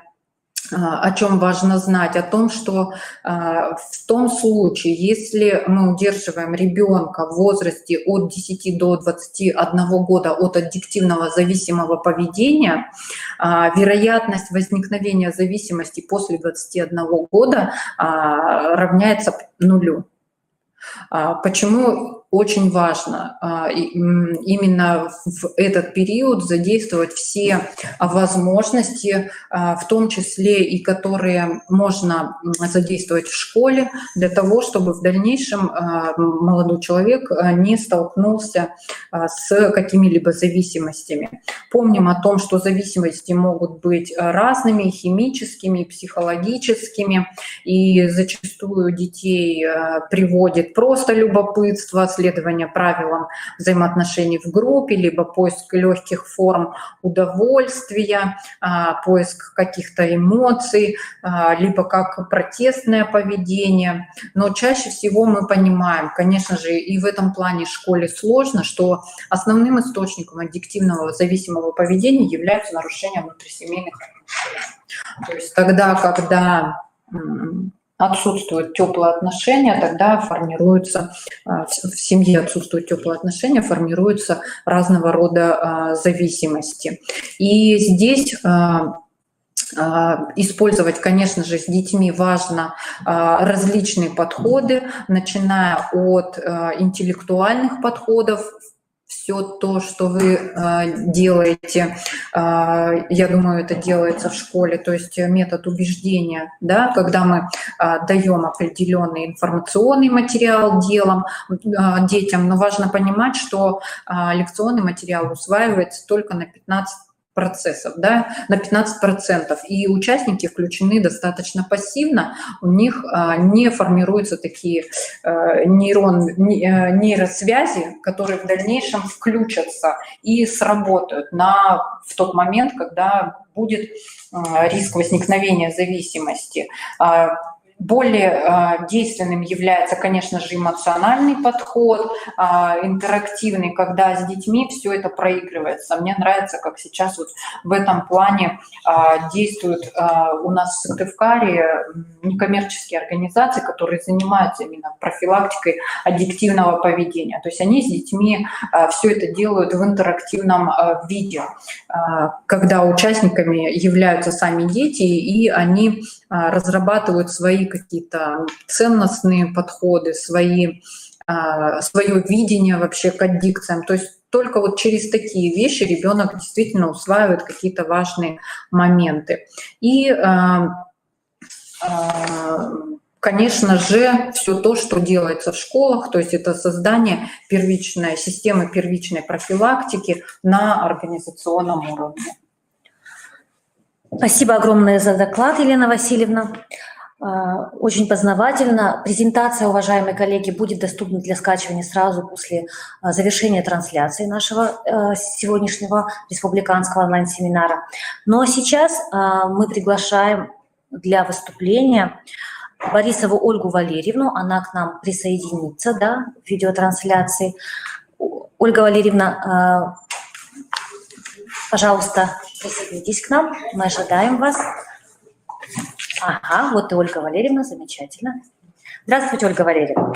Итак, наш семинар продолжает методист отдела социально-профилактической работы и психолого-педагогического сопровождения образования и здоровья, да, Государственное учреждение Республики Коми. Приветствуем вас. Добрый день, уважаемые слушатели. Сегодня я бы хотела рассказать вам о социально-психологическом тестировании как об одной из технологий профилактики негативных социально-психологических явлений, в том числе употребления психоактивных веществ. И прежде чем приступить к выступлению, можно небольшой организационный момент. Я бы хотела узнать, видно меня и слышно ли. Будьте добры, в чате пропишите плюсики, минусы, если такие есть. Спасибо большое. Итак, с 2014 года во всех регионах Российской Федерации, в том числе и Республики Коми, ежегодно проводится социально-психологическое тестирование на предмет раннего выявления немедицинского потребления наркотических средств и психотропных веществ. На протяжении вот уже многих лет мы стараемся донести до специалистов образовательных организаций актуальность данного мероприятия, важность обеспечения 100% охвата респондентов, то есть обучающихся, начиная с 7 класса и достигших 13-летнего возраста, а также тот факт, что социально-психологическое тестирование, созданное для изучения зависимого поведения, можно использовать и для исследования других видов девиантного поведения, суицидального, агрессивного и так далее. Кроме того, у социально-психологического тестирования есть и другие достоинства. В идеале это 100% охват обучающихся. Кроме того, социально-психологическое тестирование дает возможность увидеть индивидуальные результаты обучающихся и вообще результаты в динамике. Тестирование проходит с использованием единой методики СПТ, обязательной для образовательных организаций всех субъектов Российской Федерации. Разработана она специалистами Московского государственного университета имени Ломоносова, а также специалистами Центра защиты прав и интересов детей по поручению Государственного антинаркотического комитета. Методика является опросником и состоит из набора утверждений. Существует 3 формы опросника. Для обучающихся 7-9 классов с вопросами в количестве 110 штук. Для обучающихся 10-11 классов на 140 вопросов и для студентов также на 140 вопросов. Направлена методика на выявление, на определение вероятности вовлечения респондентов в аддиктивное поведение на основе выраженности и соотношения факторов риска, то есть тех социально-психологических условий, повышающих угрозу вовлечения в то самое зависимое поведение, и факторов защиты, то есть обстоятельств, повышающих социально-психологическую устойчивость к факторам риска. Позволю себе остановиться подробнее на факторах риска и факторах защиты, дабы актуализировать наши с вами знания психологические и не только. Да? Факторы риска перечислю. Первый фактор – потребность в одобрении. Желание получить позитивный отклик в ответ на свое поведение. И в чрезмерном виде такая потребность может переходить в стремление угождать, и нравится всем лгать, и осознанно преувеличивать, да, хорошее о себе мнение с целью понравиться и быть принятым. Что мы можем с вами как специалисты в такой ситуации сделать? Ну, развивать адекватную самооценку обучающихся, развивать чувство самоуважения и позитивного самоотношения. Следующий фактор риска – это подверженность влиянию группы. То есть повышенная восприимчивость к воздействию группы и готовность изменить свое поведение и свои какие-то установки под давлением, да, членов этого коллектива. В этой ситуации мы формируем, ну, как совет, да, формируем представление у обучающихся о личных границах, учим отстаивать свою позицию и развиваем способность делать самостоятельный выбор. Следующий фактор риска – принятие социальных установок общества, то есть согласие, убежденность, приемлемость для себя каких-то отрицательных примеров поведения, в частности, оправдание своих социально неодобряемых поступков. Здесь необходимо формирование самостоятельного и критичного мышления обучающихся. Далее, да, по поводу факторов риска, фактор такой, как склонность к самому риску, то есть предпочтение действий, ситуаций, выбор альтернатив, сопряженных с большой вероятностью потерь и так далее. Здесь нам необходимо помочь обучающимся, то есть сформировать у них модель ответственного поведения. Импульсивность, устойчивая склонность действовать по первому побуждению, да, своему внутреннему, под влиянием каких-то внешних обстоятельств или эмоций. В данной ситуации помогаем обучающимся развивать навыки самоконтроля, учим их приемам совладания, развиваем эмоционально-волевую сферу, учим рефлексировать. Тревожность. Тревожность, в свою очередь, предрасположенность воспринимать широкий спектр ситуаций как угрожающие, ну, вот в своем случае, которые приводят к плохому настроению, мрачным предчувствиям, какому-то беспокойству. Да? Как и в случае импульсивности, мы тоже помогаем развивать обучающимся навыки самоконтроля, учим приемам совладания, развиваем эмоционально-волевую сферу и так далее. Фрустрация. Психическое состояние переживания неудачи обусловлено невозможностью реализации намерений и удовлетворения потребностей, возникающие при наличии реальных или мнимых неопределенных препятствий на пути к какой-то цели. В этой ситуации актуально формирование умения конструктивно преодолевать жизненные трудности, раскрывать внутренние ресурсы личности обучающихся. Ну и последний фактор риска – наркопотребление в окружении. То есть распространенность потребляющих среди знакомых, близких, да, создающая опасность приобщения к наркотикам и формирования референтной группы из наркопотребляющих. Ну, я думаю, тут тоже все понятно. Формируем осознанное неприятие к потреблению и стараемся развивать позицию мотивированного отказа у обучающихся. Ну, что касается факторов защиты, я их перечислю. Это принятие родителями, принятие одноклассниками, самоконтроль поведения и самоэффективность. В случае с принятием, с таким фактором защиты, как принятие родителями, я думаю, тоже все просто и легко.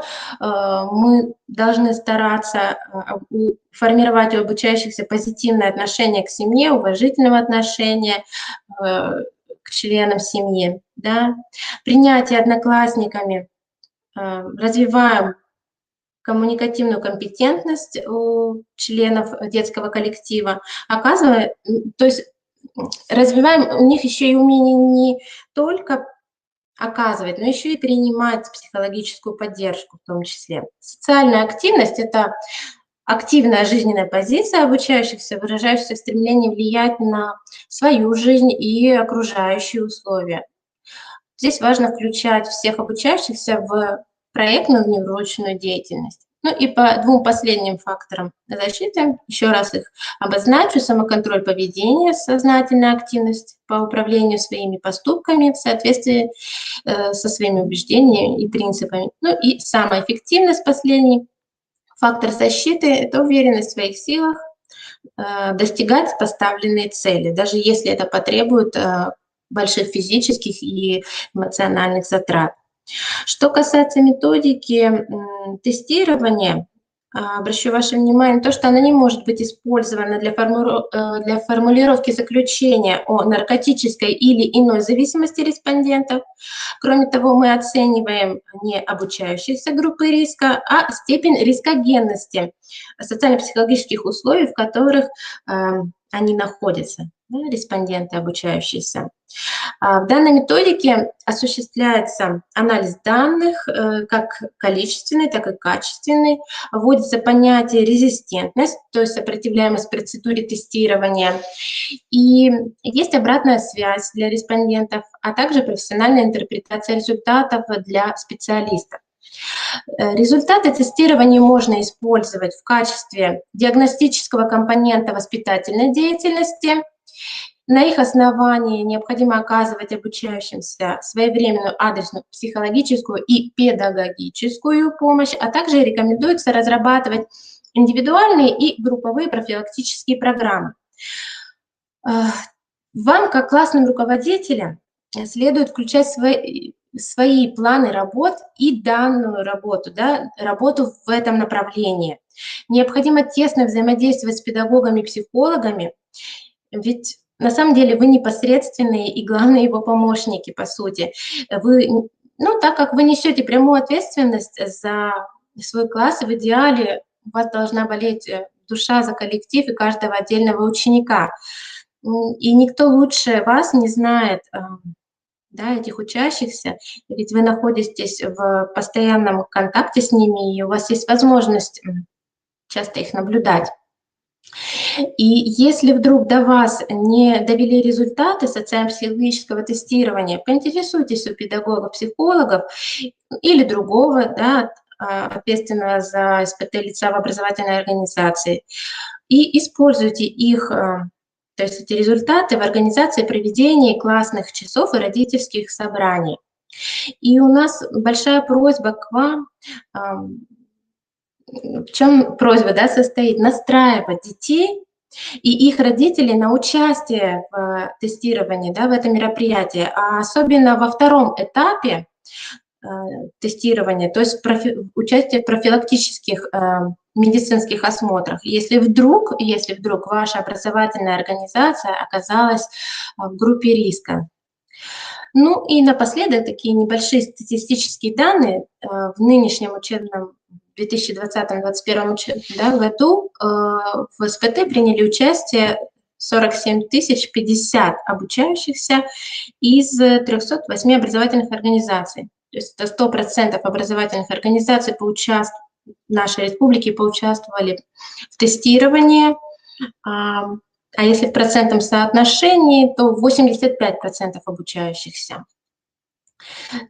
Если брать школьников, то это 31 016 школьников, 883 воспитанника детских домов, 13 787 студентов заведений среднего профессионального образования и 1364 студента заведений высшего образования. Я думаю, что сейчас на связи находятся у нас специалисты из всех уголков Республики Коми. Ну, поэтому озвучу для вас, да, наибольший охват обучающихся тестированием, если брать муниципальные органы управления образованием, нам обеспечили Усинск, Инта, Печора, Ухта, Уктыл, Троицко-Печорский район, Усть-Илимский, Усть-Илимский, Княж-Погосский, Сысольский, Усть-Куломский и Ижемский. Мы, как непосредственные организаторы и кураторы данного направления, хотели бы поблагодарить всех за участие в данном мероприятии и сказать о том, что в ближайшее время будут подведены итоги, с которыми мы вас обязательно ознакомим. На этом я свое выступление заканчиваю и передаю слово организаторам семинара. Большое спасибо. Если есть, конечно, вопросы, вы их можете озвучить в чате. Либо...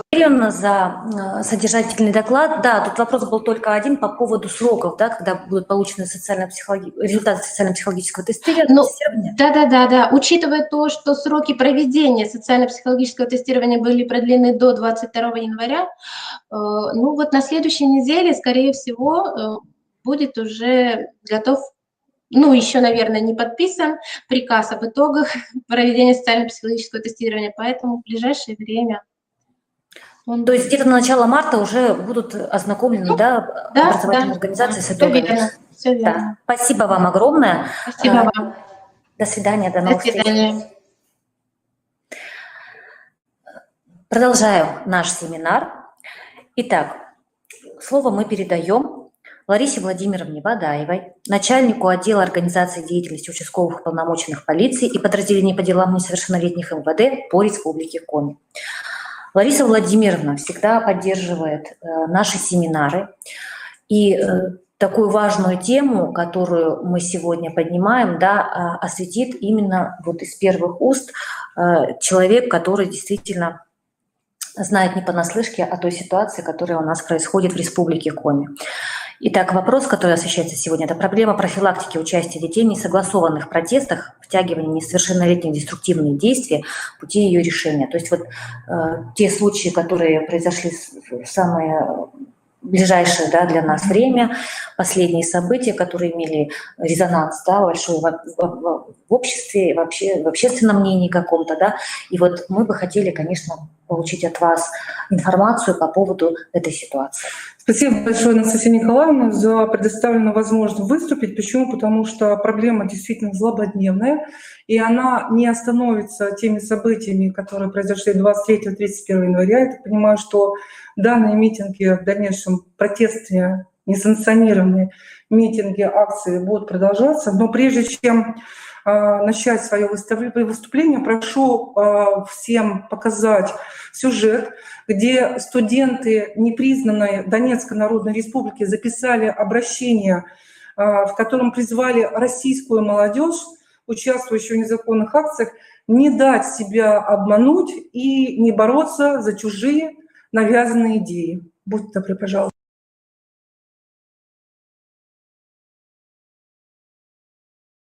Актив студенческой лиги Донецкой Народной Республики.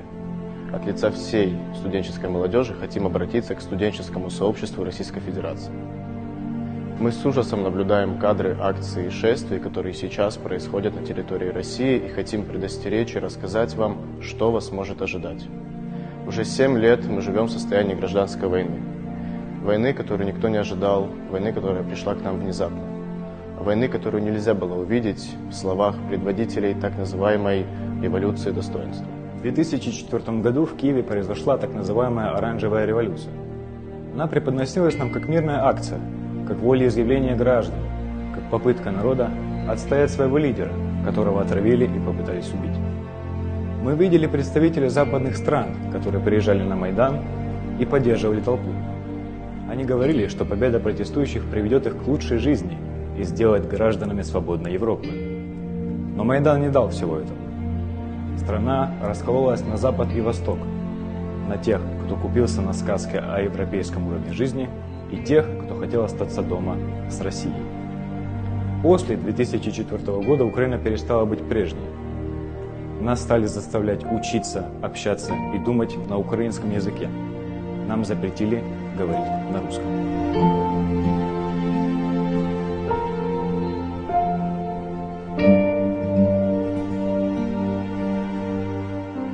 Майданной власти начали взращивать националистическое радикальное поколение, воспевающее нацистских преступников.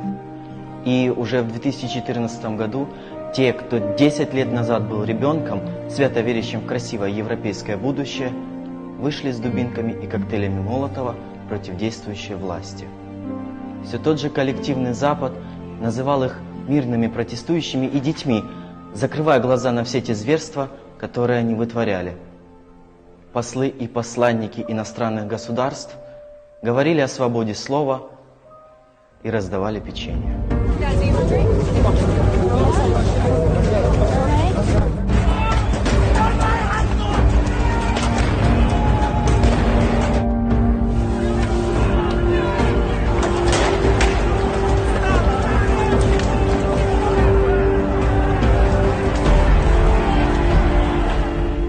наша легитимная власть отступила.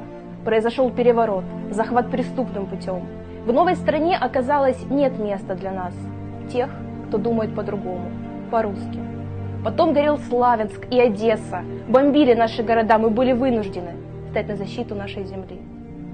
7 лет, каждый день погибают невинные люди. Эта война унесла жизни многих, детей, их родителей, стариков, многие остались инвалидами, а нас она лишила молодости. Сегодня многие из тех, кто стоял на Майдане, просто чтобы быть как все, быть в тренде, прячутся от военкоматов. Они боятся идти на фронт. Говорят, что не за это стояли, что не этого хотели, да и вообще не хотели ничего. Они просто боятся погибнуть за чужие навязанные идеи.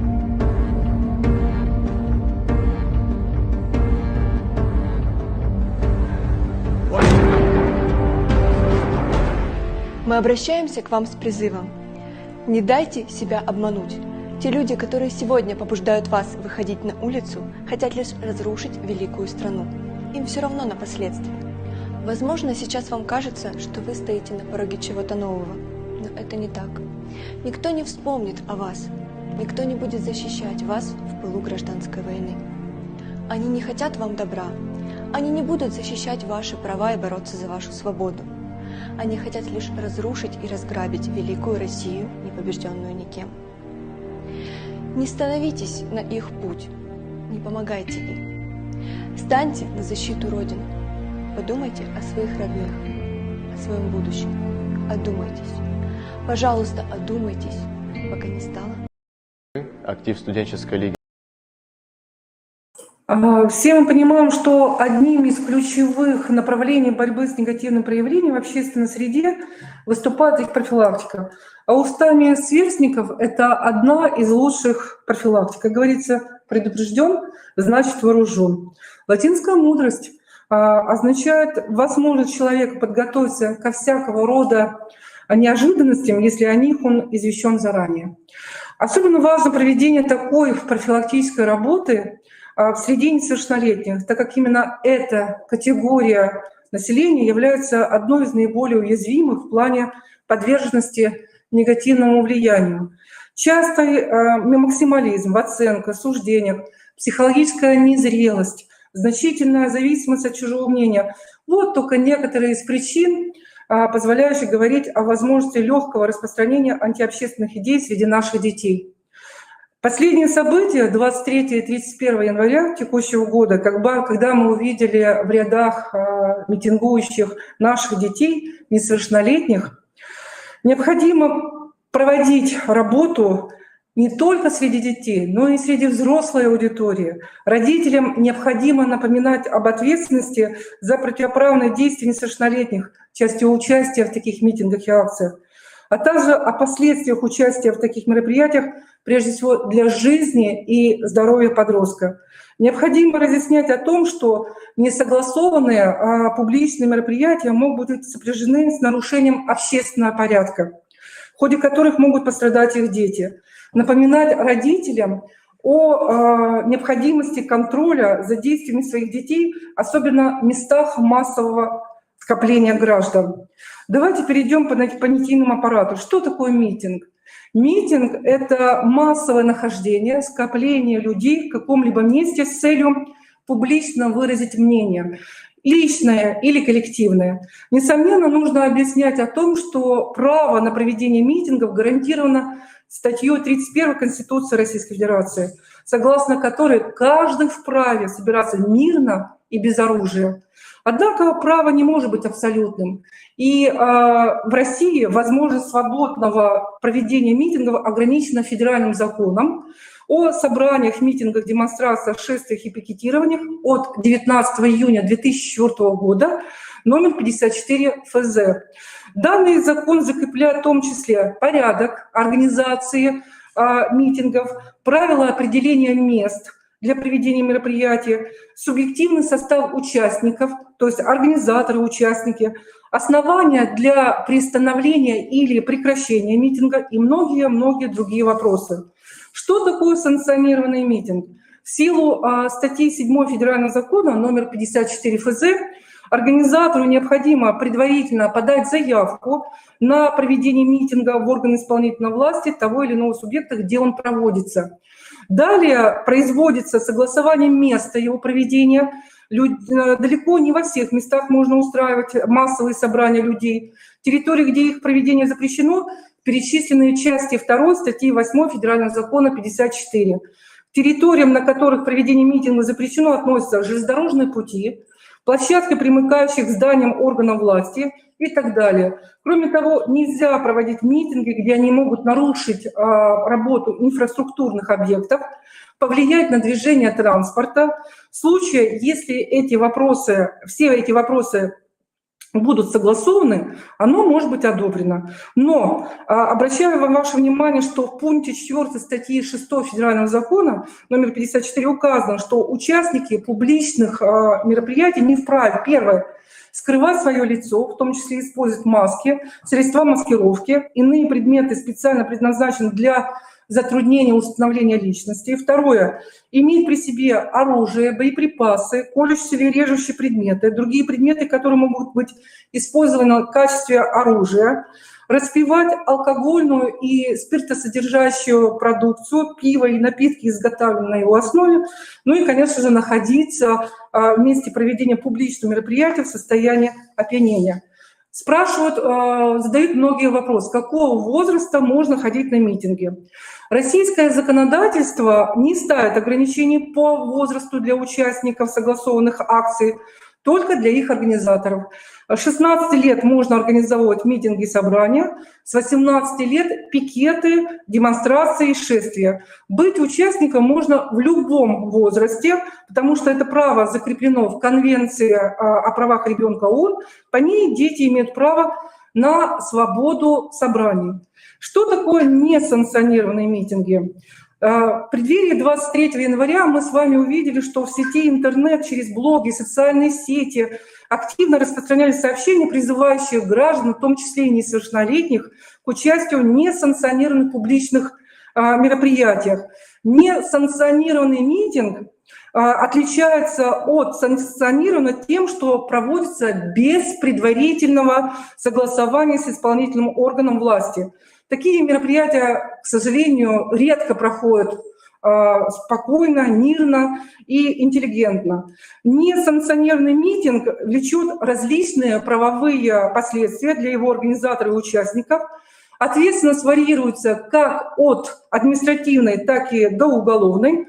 Ну а теперь рассмотрим более подробно, какие наказания ждут тех, кто не хочет соблюдать закон или умышленно его нарушает. Статья 20.2 Административного кодекса Российской Федерации звучит следующим образом. Нарушение установленного порядка организации либо проведения собрания, митинга, демонстрации, шествия или пикетирования. Так вот, частью 1.1 предусмотрена ответственность за вовлечение несовершеннолетнего в участие в несанкционированных собраниях, митинге, демонстрации, шествия или пикетирования, если это содействие не содержит уголовно наказуемого деяния. Влечет наложение административного штрафа на граждан в размере от 30 до 50 тысяч рублей или обязательную работу на срок от 20 до 100 часов или административный арест до 15 суток. В том числе несут ответственность должностные лица, штраф от 50 тысяч до 100 тысяч рублей, и на юридических лиц административный штраф накладывается от 250 до 500 тысяч рублей. Частью 5 данной статьи 20.2, предусмотрена ответственность за участие в митинге нарушением установленного федеральным законом номер 54 порядка. За участие в несанкционированной акции для граждан предусмотрен штраф от 10 до 20 тысяч рублей, либо обязательно работы до 100 часов, либо административный арест на срок до 15 суток. За повторное нарушение данной статьи наказание будет в разы серьезнее. Штраф до 300 тысяч рублей, административный арест до 30 суток. При этом семья подростка вынуждена уплатить штраф может пострадать не только материально, но и для них может наступить еще ответственность по статье 5.35 Кодекса административных правонарушений неисполнение родителями или законными представителями несовершеннолетних обязанностей по содержанию и воспитанию несовершеннолетних. Последствия участия в несанкционированных митингах для несовершеннолетних, конечно же, это в дальнейшем постановка на профилактический учет подразделений по делам несовершеннолетних. Теперь переходим к уголовной ответственности. Уголовная ответственность наступает по статье 212 Уголовного кодекса Российской Федерации «Массовые беспорядки». Значит, в данной статье прописаны ответственность и за организацию массовых беспорядков, и за вовлечение лица в совершение данных действий, и за участие в массовых беспорядках, и за призывы к массовым беспорядкам. Так вот, за организацию массовых беспорядков наказывается лишением свободы на срок от 8 до 15 лет. За вовлечение лица в совершение действий, указанных в части 1 данной статьи, наказывается штрафом в размере от 300 до 700 тысяч рублей, либо принудительным работами на срок от 2 до 5 лет, либо лишением свободы на срок от 5 до 10 лет. 22 января текущего года стало известно, что Следственный комитет Российской Федерации возбудил уголовное дело по факту вовлечения совершеннолетних в несогласованные мероприятия. Так, в таких сетях, популярных социальных сетях, все мы знаем, что ВКонтакте, ТикТок, Инстаграм, Фейсбук, Твиттер и Ютуб были выложены призывы вовлечения несовершеннолетних в данные незаконные протестные акции. Сегодня в РИА Новости в 13:05 Генпрокуратура Российской Федерации предупредила владельцев сайтов об ответственности, в том числе уголовной, за призывы к участию в незаконных акциях, неудаление российскими и иностранными интернет-компаниями и владельцами сайтов информации, содержащих призывы к незаконным публичным акциям и массовым беспорядкам, влечет привлечение к административной ответственности по статье 13.41 Кодекса Российской Федерации об административных правонарушениях. И также предупреждены все сайты, которые имеются в сети интернет, о том, что за размещение в сети интернет призывов к массовым беспорядкам, равно их участие в таких действиях, могут быть квалифицированы по статье 212 Уголовного кодекса Российской Федерации. Напомню, что перед акциями 23 января прокуратура и МВД Российской Федерации заранее предупредили о недопустимости вовлечения граждан, в том числе детей, за участие в несанкционированных мероприятиях. Кроме этого, полиция напомнила об ответственности за провокации в адрес силовиков на митингах. Согласно части 4 статьи 17 Федерального закона о полиции, неисполнение законных требований сотрудников полиции или неповиновение сопротивления им отдельных участников публичного мероприятия влечет за собой ответственность этих участников, предусмотрена законодательством Российской Федерации. Так вот, в соответствии с частью 1 статьи 19.3 Кодекса Российской Федерации об административных правонарушениях, неповиновение законному распоряжению или требованию, в частности, сотрудника полиции в связи с исполнением обязанностей по охране общественного порядка и обеспечению общественной безопасности, а равно воспрепятствование исполнения ими служебных обязанностей влечет наложение административного штрафа в размере от 500 до 1000 рублей или административный арест на срок до 15 суток.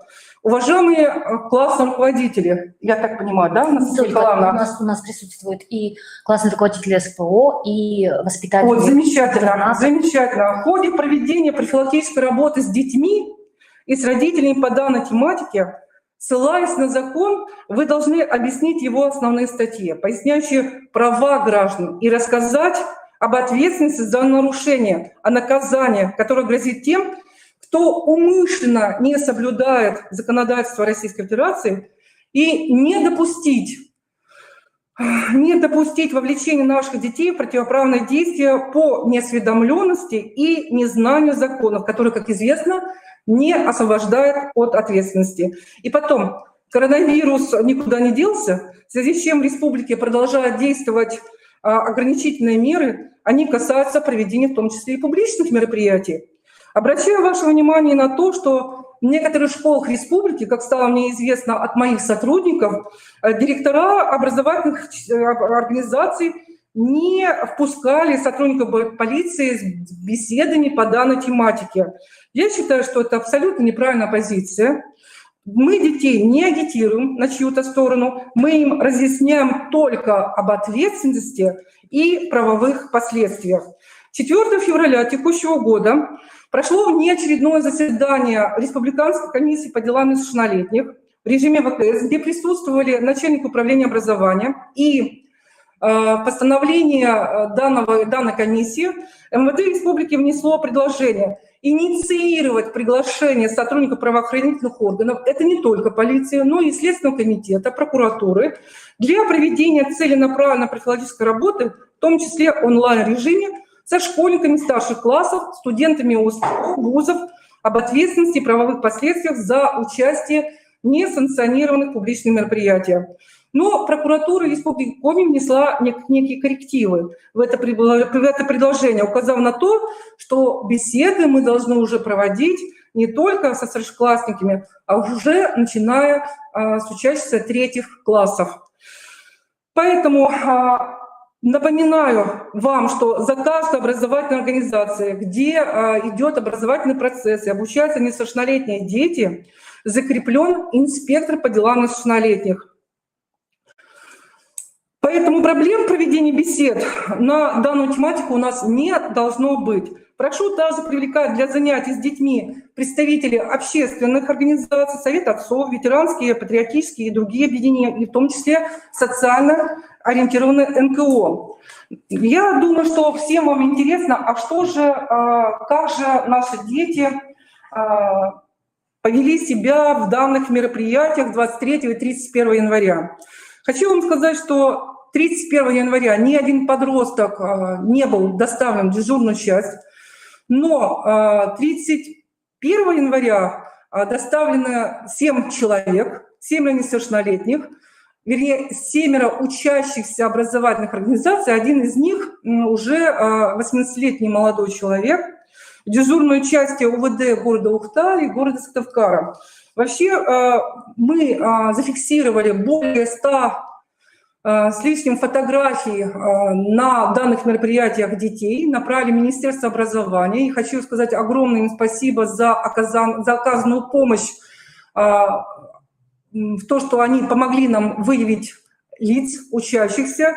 На сегодняшний день физических лиц составило таких 17 несовершеннолетних, из которых в отношении 9 уже составлены протокола по части 5 статьи 20.2. Более того, вчера в городе Ухта уже рассмотрены первые материалы комиссии по делам несовершеннолетних и наложены штрафы за нарушение детей по данной статье 10 тысяч рублей. Если вас интересует, кто это больше ходит, мальчики или девочки, то есть по гендерному признаку одинаково. 8 мальчиков, 9 девочек. По занятости на уровне что школьники, что ОСПО. Но по школам город Сыктывкар это 4-я школа, 15-я школа, где выявлено 3 несовершеннолетних. И вот для меня это звоночек о том, что у нас в 15-й школе дети такие позицию поддерживают, но она противозаконна на сегодняшний день. 33-я школа города Сыктывкара, Усинск – это школа номер 4 и Ухтинский технический лицей. Если брать ОСПО, то прошли несовершеннолетние учащиеся из Сыктывкарского колледжа сервиса и связи, Сыктывкарского политехнического техникума, Сыктывкарского торгово-экономического колледжа, колледжа культуры и Сыктывкарский медицинский колледж.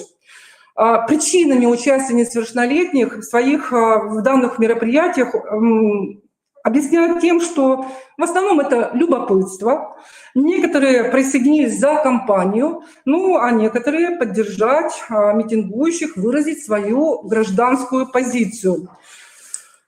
Я хочу обратить ваше внимание на признаки вовлечения подростков в участие в митингах. Ну, во-первых, это резкая смена круга общения детей, несвойственная ранее политическая заинтересованность и активность. резкая реакция на официальные новости. Каков же алгоритм работы данной категории детей, вообще в целом с нашими несовершеннолетними детьми? Это до митинга, да, первичная профилактика, куда дети, родители, педагоги, ну, конечно же, субъекты профилактики, в том числе органы, правоохранительные органы. Вторая позиция, точка, это митинг. То есть я очень благодарна о том, что активно откликнулись в оказании нам помощи педагоги города Сыктывкара и оказали помощь именно профилактической направленности детей, не допуская их нахождения в акции, несанкционированной акции 31 января. Ну и, конечно же, вторичная профилактика уже после митинга. И опять же, родители, дети, педагоги и субъекты профилактики и правоохранительные органы. Профилактическая работа, дети и педагоги. Конечно же, необходимо проводить больше тематических классных часов.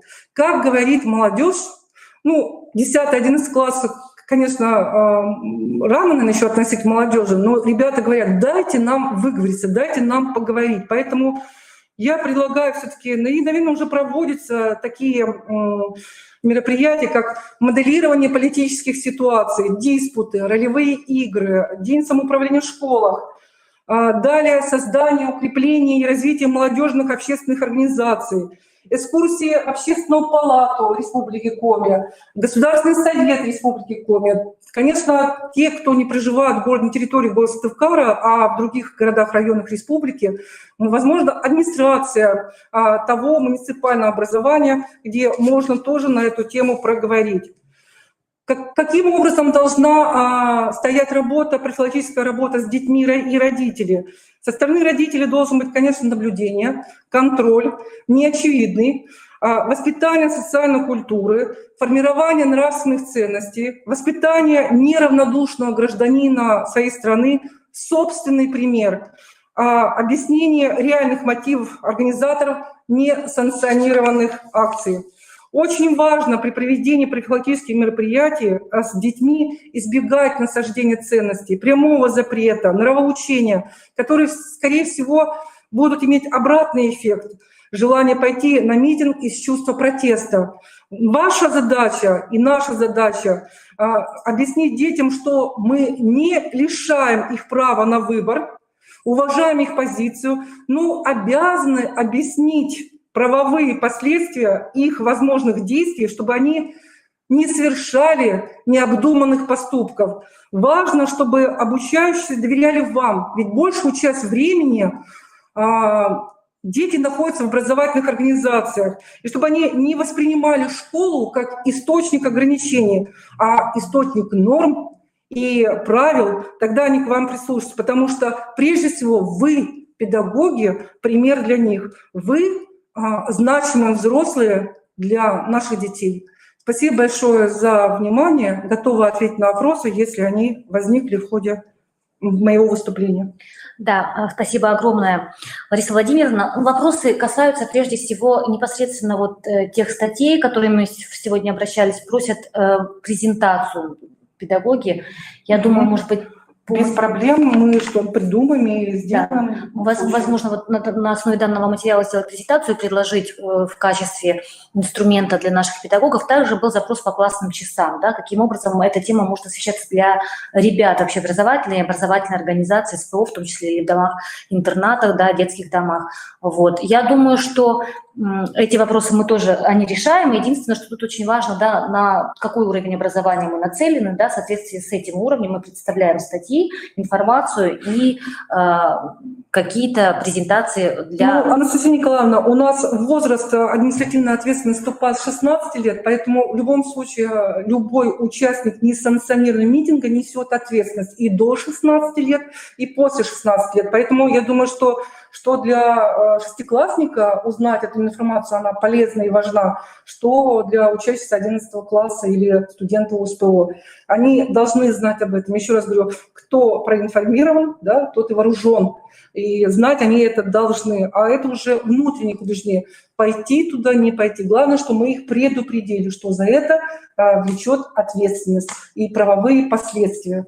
И уже есть примеры, да, Да, конечно, само у собой. нас вот действительно стали такими печально актуальными, да, в свете последних событий. Вот тот список школ, который был освещен, и профессиональных организаций, да, образовательных. То есть мне кажется, что все-таки для педагогов данных образовательных учреждений это, ну, все-таки новости удивительные и неприятные. Ну, вы знаете, Анастасия Николаевна, мы, наверное, немножко не сработали. Когда в прошлом году пришел обзор с МВД России об этих акциях, я такая думаю, господи, как хорошо, что у нас все спокойно. Вот все-таки надо всегда работать опережением, да.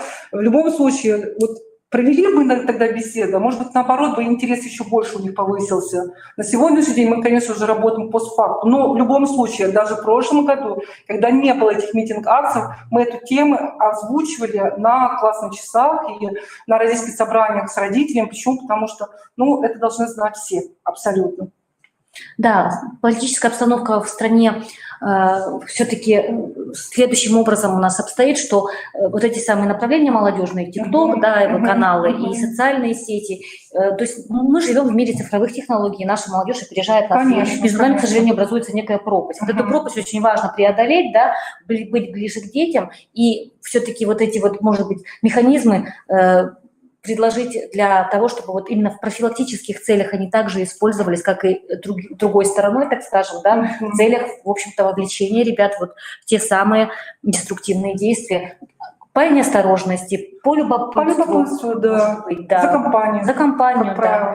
Поэтому они и просят, что дайте нам площадки, дайте нам выговориться. То есть вот они готовы к диалогу. Теперь мы должны понять, готовы ли мы к диалогу. Да? Ну, конечно, мы взрослые, мы должны, обязаны быть к диалогу.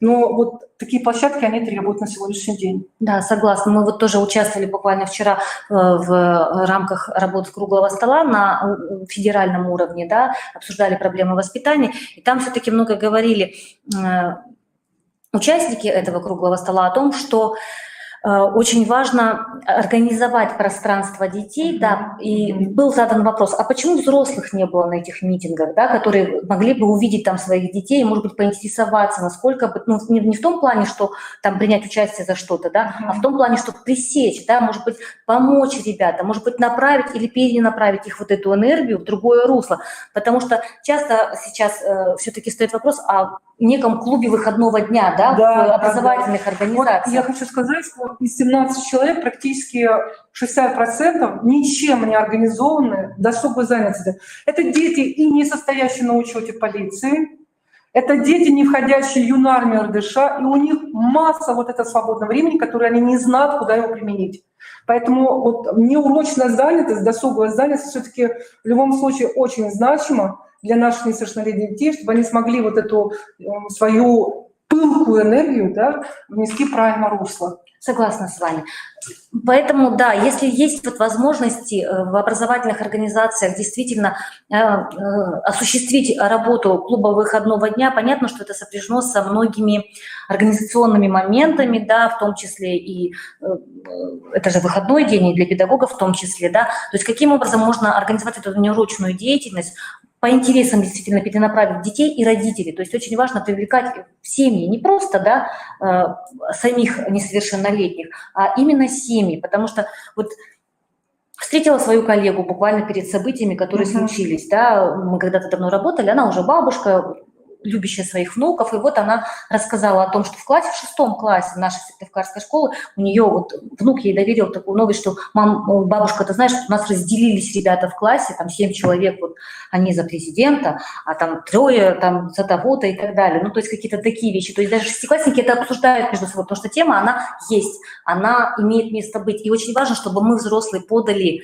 вот информацию действительно вовремя, да, своевременно, правильно, не перегибая, что называется, палку, не перетягивая, да, какие-то понятия вот именно детские, да, потому что мы уже в силу своих каких-то мировоззренческих, да, особенностей, видим ситуацию иначе, у нас уже другой опыт. А это ребята, которые воспринимают совсем иначе. И вот эта вот знакомая бабушка, внук, она ему рассказала, ну вот смотри, как мы живем.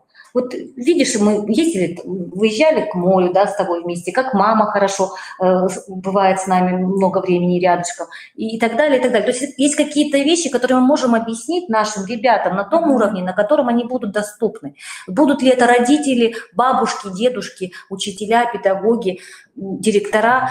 Самое главное, чтобы вот этот мостик, да, между нашими ребятами, детьми и несовершеннолетними, и нами, взрослыми педагогами, сотрудниками различных, да, структур ведомственных, он был все-таки налажен, и мы не теряли этой связи.